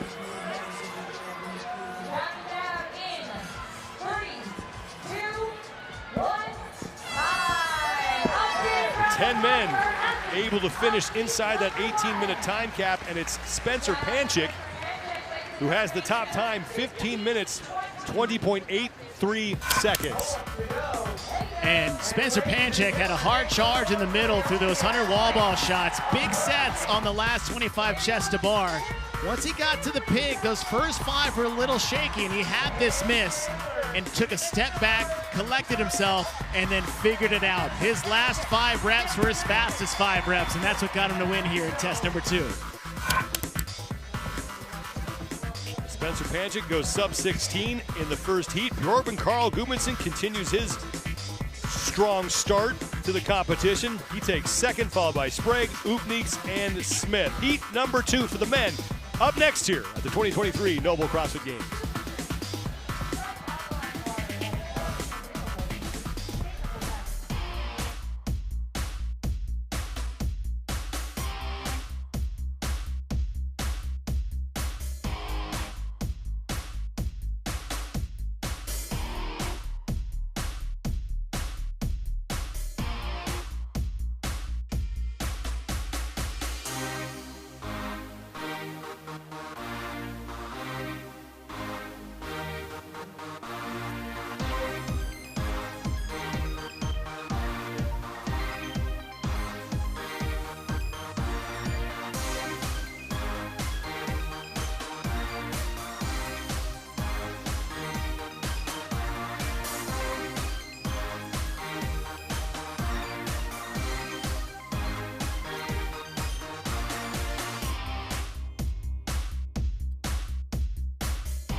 Final heat for the men here in test number 2 as the 2023 Noble CrossFit Games are off to a great start here in Madison, Wisconsin. I'm Sean Woodland with Chase Ingram. Mike Arsenault is down on the competition floor. We will hear from him in just a second. We have one test down, and here are your overall standings. Jonakoski, who wins the opening test of the CrossFit Games for the 3rd time in his career, picks up 100 points, followed by Jeffrey Adler, Jay Crouch, and Roman Krennikov. The bikes are gone. Yeah. Let's just flip some pigs now. Let's do it one more time, shall we? 10 pig flips, buy into this pyramid chipper out here on the North Park field. 25 chest to bar pull-ups, 50 toes to bar, and then that 100 wall ball shots smack dab in the middle till you work your way back to the finish. The recipe for success is delivered by Trifecta. Anything change here for you? We've seen it. Manage your work well by focusing on your rest on those sets, but save some for the end. It's the pig. We saw it happen multiple heats in a row. Those last 10 flips are the decider. Let's send it down to Mike Arsenault on the field. Sean, we have 10,000 pounds of pig on the field of play, and just a tip of the hat to the event team here that is moving the 10,000 pounds each in between each heat to make sure they're in the proper lanes. At 510 pounds per pig, it's actually the heaviest implement in CrossFit Games history that the individual men have attempted. 20 flips here in test number 2, and as Chase said, who can manage these flips the best will emerge victorious. 20 men in this second and final heat. They're all trying to chase down Spencer Panchik, who put up a time of 15 minutes, 20.83 seconds. Justin Medeiros, your 2-time defending champion, is out there on the field. He had a slow start. Yeah, 22nd or 29th place finish in the first heat. It might have been to a bike malfunction. So one of the lowest place finishes he's had in his entire career. Jelle Hosta is a rookie out of Belgium.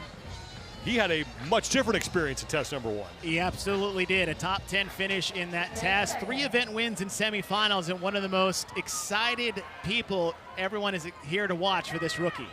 Stand by. Second and final heat is underway. 15 minutes, 0.2083 seconds is your time to beat. 510 pounds on the pig, about 231 kilos. And all the men here in the second heat are grouped tightly together for the lead. No one has separated himself yet. Well, the big thing you're looking for on the first 10 is not necessarily who's doing it the fastest, but with the least amount of effort. And it's going to be an indicator of how these 10 are going to be on the back half of this test. Who's moving well? Who's struggling?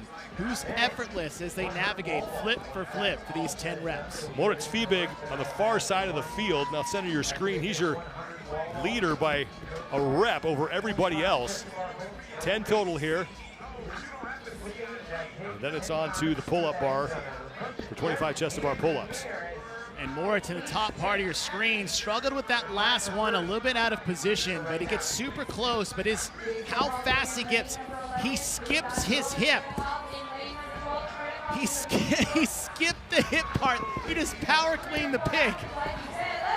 Fiebig will be the first man to the pull-up bar, but not by much, as just about everybody else is done. Pat Vellner has now just finished up his pig flips. Justin Medeiros is still out there. Well, here's the thing that we saw from Justin in test 1, and I actually talked to Chris Henshaw about this yesterday, is that these athletes need to understand how much the ride is going to take out of them for the rest of the weekend. And Medeiros looked like one of those athletes that just bonked out there on the race course. So the ability to recover, refuel, and get ready for a test like this is one of the big components that are outside the tests themselves. Roman Krennikov is now your leader. He already completed his 25 chest to bar pull-ups, but for more on Justin Medeiros, let's go down to Mike Arsenault. Well, I had a chance to speak to Adam Knifer, Justin Medeiros' coach, between test 1 and test number 2. And Chase, you mentioned during test 1 that Justin was in a good position, that it seemed like he fell off. He actually fell twice on the same lap. That's what led to his 27th place finish in test number 1. But as you mentioned here in test number 2, hasn't rebounded quite yet from that performance. 27th is the worst finish of Justin Medeiros' games career.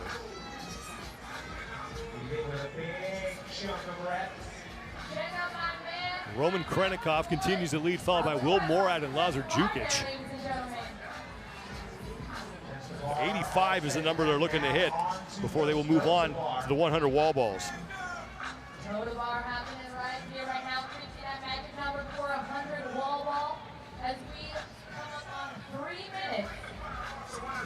The athletes earlier in the long haul today was individual number 1. They're out there. Roman Krennikov, who made his in-person debut at the CrossFit Games last year, finished 2nd overall. Off to a strong start, not only earlier today, but now here in test number 2. Through 70 of the 270 total repetitions. He's got 15 remaining on the toes to bar. He's got that slow, big cycle on the toes to bar. The only downside is that time under tension. You're hanging onto the bar longer. Your cycle rate's a little bit slower, but the pros there is that you're using a lot more musculature to get the toes to bar done. So the movement itself isn't as difficult to do rep per rep. It's just a little slower. Lazar Jukic on the left side of your screen is trying to hold off Will Morad for 2nd place. Gord Spiebig and Dallin Pepper right now in 4th and 5th. 18-minute time cap here. And Jukic at 35th place finish and test 1 this morning. Krennikov is now onto the wall balls, and he will not even hesitate. He picks that thing right up and gets to work. See a couple strategies here on the wall ball shots. Sets at 20, sets at 25. And you just let the wall ball dictate a little bit of your set. If you find yourself maybe jumping a little bit or pushing a little too hard to get the last 5 reps, it's beneficial to just maybe cut 5 off, cut your sets down. And the wall ball shot is not where you're going to make a huge move on the field, and you definitely don't want to put yourself into a deficit working your way back to the toes to bar. Approaching the 5-minute mark here as Roman Krennikov continues to lead. He's through 25 of those 100 wall balls and counting. G-Shock is giving you the chance to win a new G-Shock watch, a CrossFit Level 1 seminar, and more than $400 in CrossFit swag. Scan the QR code on your screen right now. Terms and conditions apply.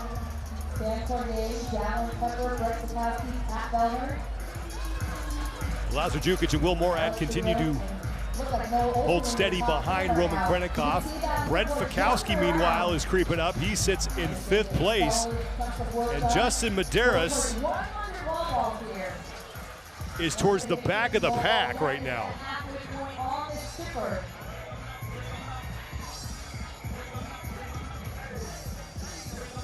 You know, Mike talked about the 2 wrecks he had on the course. I don't know if this is a product of just being smoked from the test earlier or maybe some sort of potential injury from the wrecks themselves. This is very unlike Justin Medeiros. Brent Fikowski right now is in 5th place, battling with another Canadian, Sam Cornway, for that spot. Trying to gain ground on Dallin Pepper. Fikowski, that classic sweep of the arms, and a reason why he does that, it keeps his tempo pace on the wall ball shots, but the other is that it allows his arms to drop, shake out for a half a second and come back up, versus, say, holding your arms straight in front of you the entire time. It'd be like working out, but even if you just held your arms in front of your face for a minute, that's a fatiguing element. You let him drop, lets your arms relax for a second, and he brings it back up in time to catch the ball again. Roman Krennikov continues to lead. He's through 70 of his 100 wall balls. He has a 4-rep lead on Lazar Jukic for 1st place right now.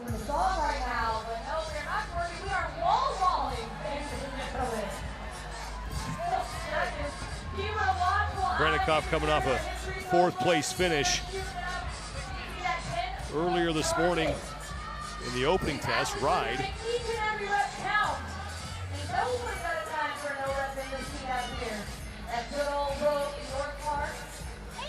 Talked about earlier making his in-person debut at the games last year. It was also the first time that he got to meet his newborn son. Top 2 on the screen, Lazar Jukic on the left. Roman Krennikov on the right. Brent Fikowski's now moved into third. Now Jukic and Roman tie.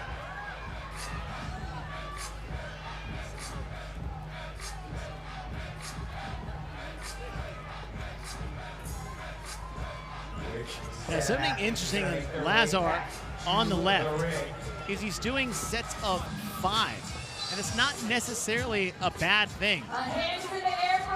You see these other athletes maybe doing big sets, sets of 20, sets of 10, taking a 10 to 15 second break. Lazar, set of 5, ball settles, puts his hands on, picks it back up again, and goes into the next set. Roman Krennikov now in his final rep, and he is done. He will make the turn back to the pull-up bar for 50 more toes to bar. 235, that's the next mark that Roman Krennikov is looking to hit. Scoring hat on top of the screen. The leader's name will be on the far left. And the number in the white box will indicate how many repetitions that man has completed. The number in the white box next to everybody else's name will indicate how many reps they trail the leader. It's gonna be Hopper. And Jason Hopper is moving on to the toes to bar. Looks like Sam Cornway is done as well. Will Morad chalking up. Here comes Pat Vellner. Vellner right now in 5th place in the heat. Well, Vellner needs a big finish here in this test. Starting the day off in a 27th place finish this morning on the ride. As we are 9 minutes and 30 seconds in. But Vellner always has a bounce back event. Usually it's here at the North Park. And he does it in dramatic fashion. It's either bottom 30, and then he comes back with a test win. Lazar Jukic has now moved into 1st place ahead of Roman Krennikov. A lot of athletes with those grips on their hands as they work through these toes to bar. And Bear Complex is giving viewers of the 2023 Noble CrossFit Games 20% off site-wide. You can head to bearcomplex.com to redeem that offer.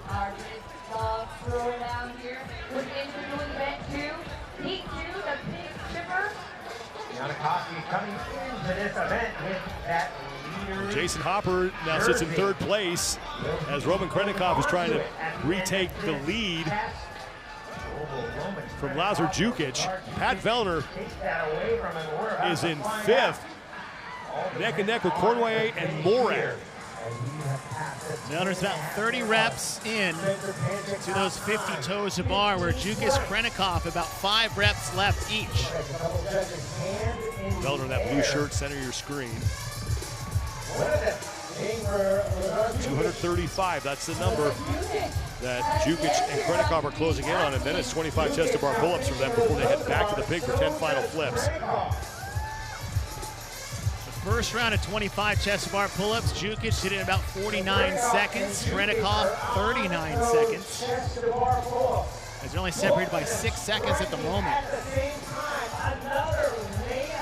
And Jason Hopper there on the middle of the box on the right side.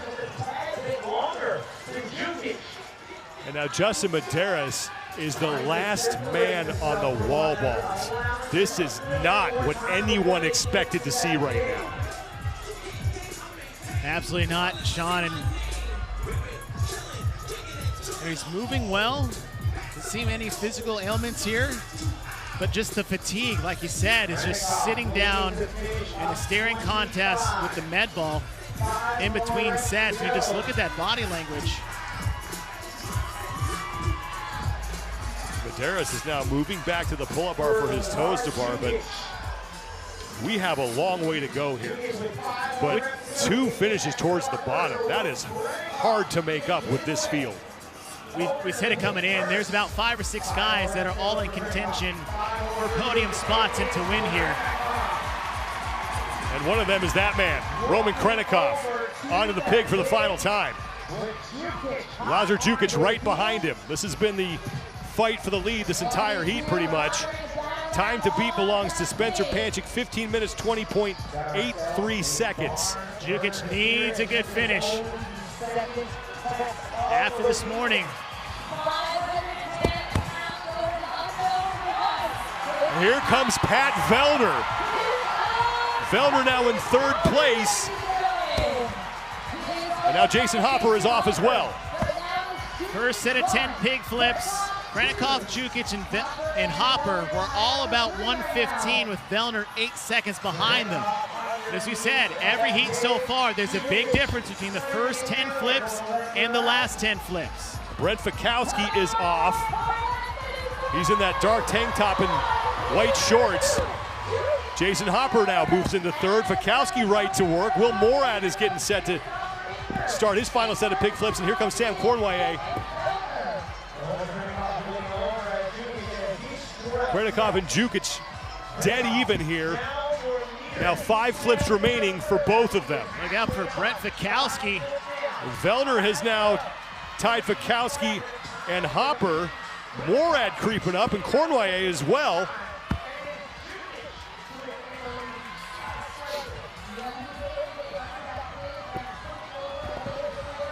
Roman Krennikov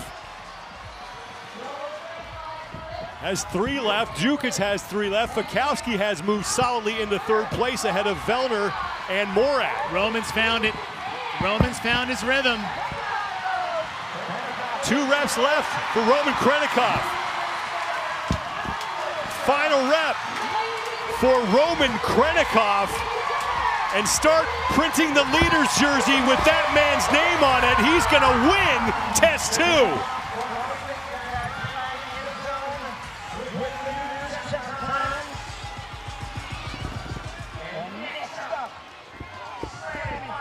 Lazar Jukic is gonna come across. Brent Fikowski looking to finish third in the heat. And maybe third place in the test. And Brent, who finished 10th at the bike, could be in a top 3 position going into the third test tonight. And Fikowski is in.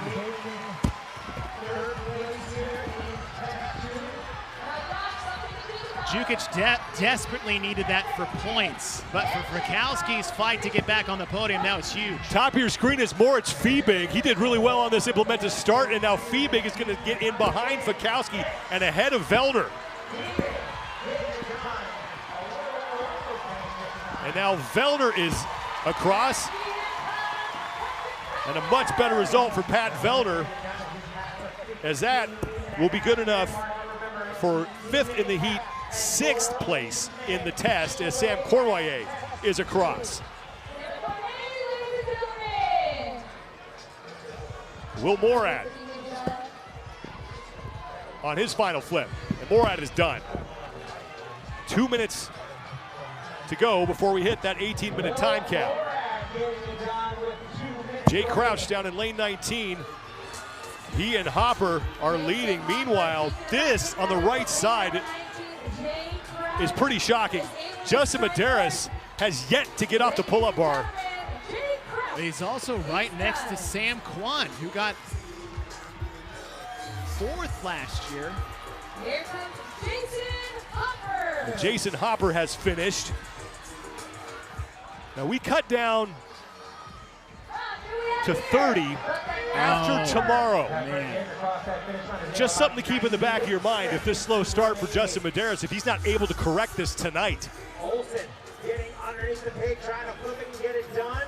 And tonight with that gymnastic skills test, I mean, anything can happen with that type of execution-based test. And Sean, it's wild to think that you're talking about the 2-time back-to-back champ just trying to make the first 30 cut, depending on what happens tonight. We'll get a long way to go. But he had his career worst finish in the prior test as Noah Olsen and Luke Parker race across the finish line. But Medeiros is possibly staring at his next worst career finish, if not his worst career finish in this test. finishes. We got about 30 seconds. 30 seconds to go before we hit the 18-minute time cap. Come on, North Park, let's cheer on our remaining athletes with about 20 seconds remaining. Alex Vigneault with one final flip. 15 seconds. And he is in. 10 seconds. Alex Vigneault gets across. And it's Heinrich Haapalainen who sneaks across with a couple seconds to spare. And Jonakoski, who won test one, he's going to get capped. And Justin Medeiros is going to get time capped as well. And depending on how many reps he completed, Medeiros right now looking at a 37th place finish in this test. John, you said we had a lot to go. You just got to get yourself in position to set yourself up for success. I can only think of, and not comparing the two, but I can only think of Rich Froning 2014. Took a 27th place finish in one test. Took a 37th place finish in another test. Still ended up coming back and winning the games. Well, Roman Krenikov looks to be your overall leader heading into the third and final test of the day, and he was able to hold off Lazar Jukic late. And Krenikov was doing big sets. And Jukic opting for fives on the wall ball, and that kind of set him up nice in the gymnastics portion. Here comes Roman Krenikov, slow start on the pig, but we said on those last five, he got his rhythm and made quick work towards the end. Mike Arsenault was with Roman Krenikov and his translator. Thank you very much, Sean. Roman, great performance here on test number 2. What is the difference level in your preparation this year compared to last year, since you've had a year of living and training in the United States? Да, в этом году намного круче подготовка прошла, потому что я приобрел новую семью, новую команду, окружил себя людьми, которые также горят целью стать самым физически подготовленным человеком на земле. Очень крутая команда, и благодаря ей здесь я показываю вам все, что я проделал за год.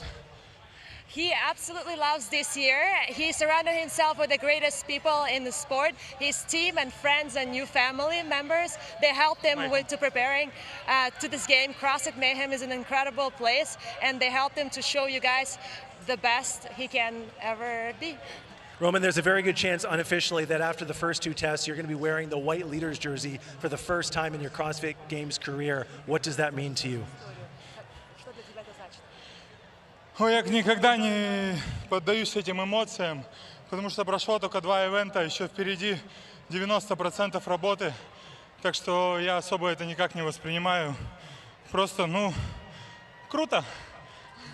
He is very excited, but he doesn't pay emotions to it. There's 90% more of work to be done until the end of the CrossFit Games. So he's very excited. It's cool, but there's a lot of work to be done.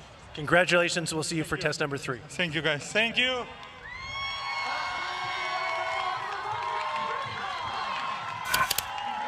Roman Krenikov, 14:28.77 seconds. His second straight finish inside the top 4, locks up 100 points, and looks to be your overall leader heading into the third and final test of the day. Lazar Jukic is going to finish second.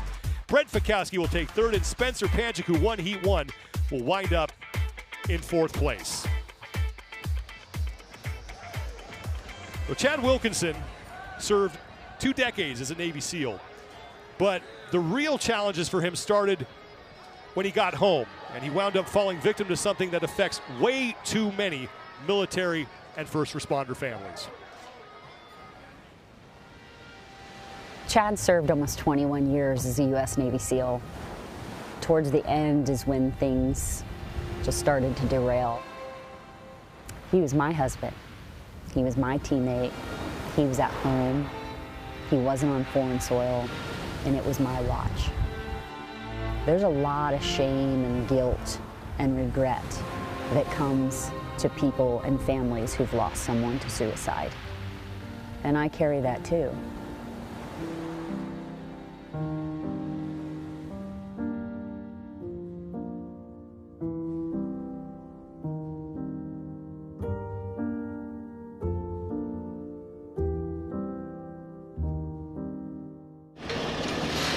You can come in if you want.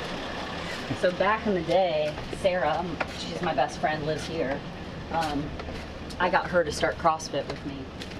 Kind of like stalked her at a park when our kids were little and was like, you're gonna be my friend and we're gonna do CrossFit.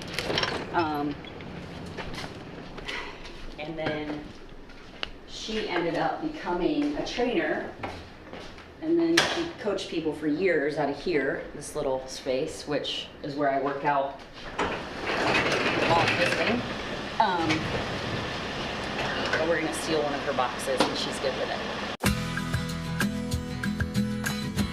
The freedom you have in a van, being a nomad, I like to be anonymous. I find it really just empowering being in the world and like no one knows where you are or no one knows your story. You could be like anybody you want to be. Welcome to the Willy Wagon. This is my van. It looks a little bit like a hot mess. I've been living in it for 2 months now, so it could be a little cleaner. I fell in love with the whole concept of being in this van and being this little nomad that I had already researched vans that I wanted to look at and test drive. Go ahead and ask me, why do you have a disco ball planter? Why do you have a disco ball? Why do you not have a disco ball planter?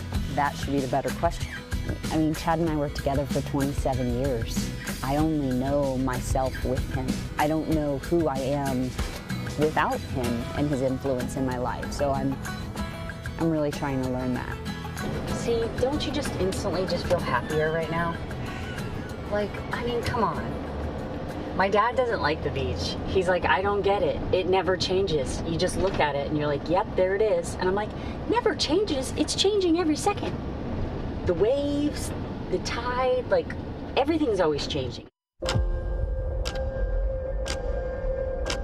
The workout Chad 1000X I talked about at his memorial. The workout 1000 box step-ups with a 45-pound pack is what he did to train to climb mountains. I truly didn't think much of it when I shared that story, but Dave texted me and he was with some well-known friends, Adrian Bosman and James Hobart, and said, hey, we're gonna do this workout. Is that cool? We're gonna throw this down. I'm gonna snap a picture. And I thought, oh, okay, cool, go do it. So often hero workouts are done on the anniversary of death, right? Chad's anniversary of death is October 29th. However, Veterans Day is just a few days later, November 11th. And doing the workout Chad 1000X on Veterans Day and or around Veterans Day, to me, it's a way for us to, on the home front, show our support for our military. We've had over 7,000 military KIA. We've had over 30,000 die by suicide. That's an alarming statistic. Chad is just one of 30,000 veterans who have died by suicide. He's no real different. He's one of thousands of stories we could tell. And the veteran suicide epidemic is huge. And so if I could share his story and shed light onto the struggle that they face and do it over Veterans Day as a testimony to all of our men and women that are serving this country that might be struggling, that we stand with you and we see you, then maybe it could do some good. One of the most traumatic events you can experience in your lifetime is the loss of your spouse. Not everybody grieves the same way, and some people take longer. I know for me it's going to be the rest of my lifetime. Life keeps moving forward. You don't really get a chance to just freeze in time. Even though in grief you feel completely frozen in time. No matter how good of a person you are, no matter how accomplished you are, no matter the successes you've had, it could all be gone tomorrow. I choose to live every second of this life to the best of my ability.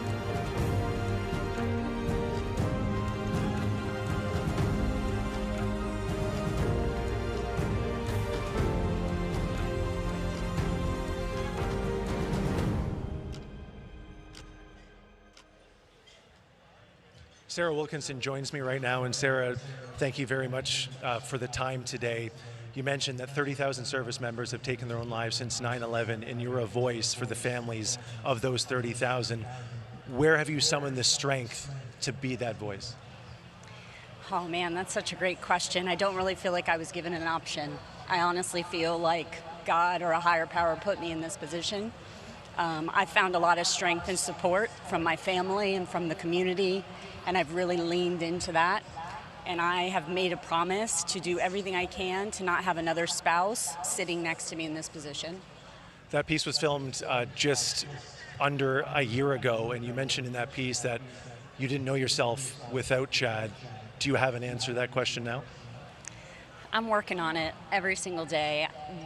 This gives me a lot of hope, and it makes me feel like I can still honor him while moving forward and helping other people. We saw some pictures of your family. You have 2 kids. They're both in college right now. How are they doing 5 years later? It's interesting. I have a son and a daughter, and we both carry this grief and trauma separately, but I think we all do it with a tremendous amount of grace. And I just make it very clear that I'm there, I'm not going anywhere, and I'll always be there if they need me. For the people here in Madison and watching around the world, how can they get involved to help service members and families in your situation, or just service members and families that are struggling with mental health issues? It's such a great opportunity to return back to CrossFit. That's Chad and I's background. And while we talk about veterans and their struggle, many people struggle with a silent whisper that affects their internal dialogue. And I think that can reach out to the commoner, the everyday man that goes to a CrossFit gym. So we hope that you'll participate in Chad 1000X on Veterans Day. We hope you'll register at chad1000x.com, or you can donate via my website, thestepupfoundation.org. Sarah, thank you very much for your time. Thank you. Thanks. Sean? Thank you, Mike. That was great, thanks. Have a lot left to go today. Our ESPN Plus coverage will go until 7 p.m. Central Time. We will crown age group and adaptive champions, and then we'll be live on ESPN2 for 2 hours starting at 2 p.m. Central Time. The Finding the Fittest show. Dave Ryan, Tommy Marquez, Jason Khalipa, Annie Sakamoto, Tom Miazga, and Adrian Conway taking you through that. And then test 3 for the men and women, the inverted medley. 2 tests down, and already we've had a lot of surprises. Roman Krennikov looks to be your overall leader for the men, and Alexis Raptis base at the top of the overall standings for the women. 1 test remains here on day number 1 as we head inside to the Coliseum. Stick around, everybody. Our coverage continues here on the opening day of the 2023 Noble CrossFit Games.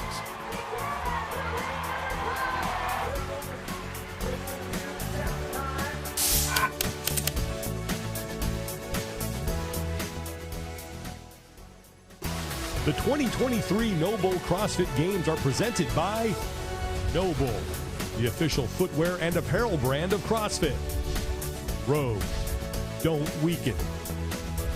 Jocko Go and Jocko Malt, the official energy drink and the official ready-to-drink protein shake of the Noble CrossFit Games. Wild Health, winning is in your DNA. Unleash it with Wild Health. And Momentous, the official supplements and sports nutrition partner of CrossFit.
This is the guy right here that I told you about, all right?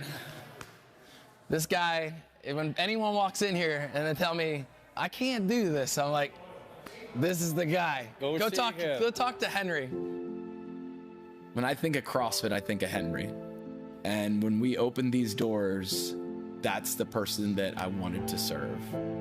The day I walked into CrossFit Mentality, I could not air squat to a 45-pound plate on top of an 18-inch box. You could imagine what it was like for me to just get out of a chair, stand up. I remember him telling me that he hadn't climbed a ladder at work and he couldn't even remember when. And even going downstairs, he was holding on to the railing and going down sideways.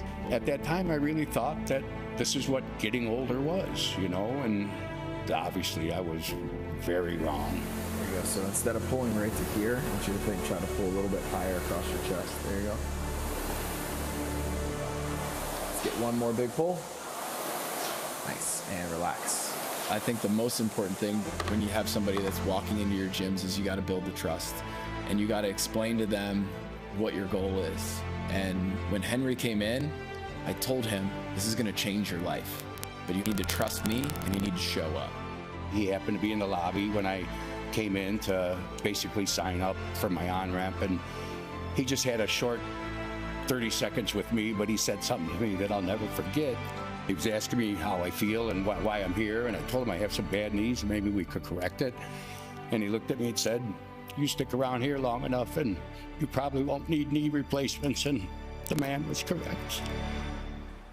Focus today is going to be trying to improve our positioning on our squats. So what we really want to do is get the ankle nice and warmed up along with the hips and everything else. And then the more we can get this elbow down towards this toe, you can see that knee's starting to track out. That's what's going to open that up for that overhead squat here today. Dude, you're clearing your feet so well now. Like, that looks easy. That looks easy, bro. That looks easy. That's what I'm talking about. He's always got a smile on his face now. And I think he's just happier and hungrier than ever, because once he started to see that progression happen, it was so life-changing. He's like, I want more, I want more, I want more. And he just kept investing and doubling down. Oh, now you're just showing off. That was awesome. Nice, dude. All right, so look at the difference here now. All right, and then even on this next one, when you brought your hands overhead, that was... I didn't want to scab my nose. I mean, when I came to Mentality, it was like I jumped on a train and all that just changed. And every day was better. You know, all of a sudden I could do this, and all of a sudden I could do that. One more set, last one. Getting to see the progress over 5 years of just non-stop work, showing up, not missing, and doing the things that he needs to do, and then getting to see how it changed his life. That, to me, is like winning the CrossFit Games. Cool. Well, that's all I got for you. Okay. Good job. Thanks, buddy.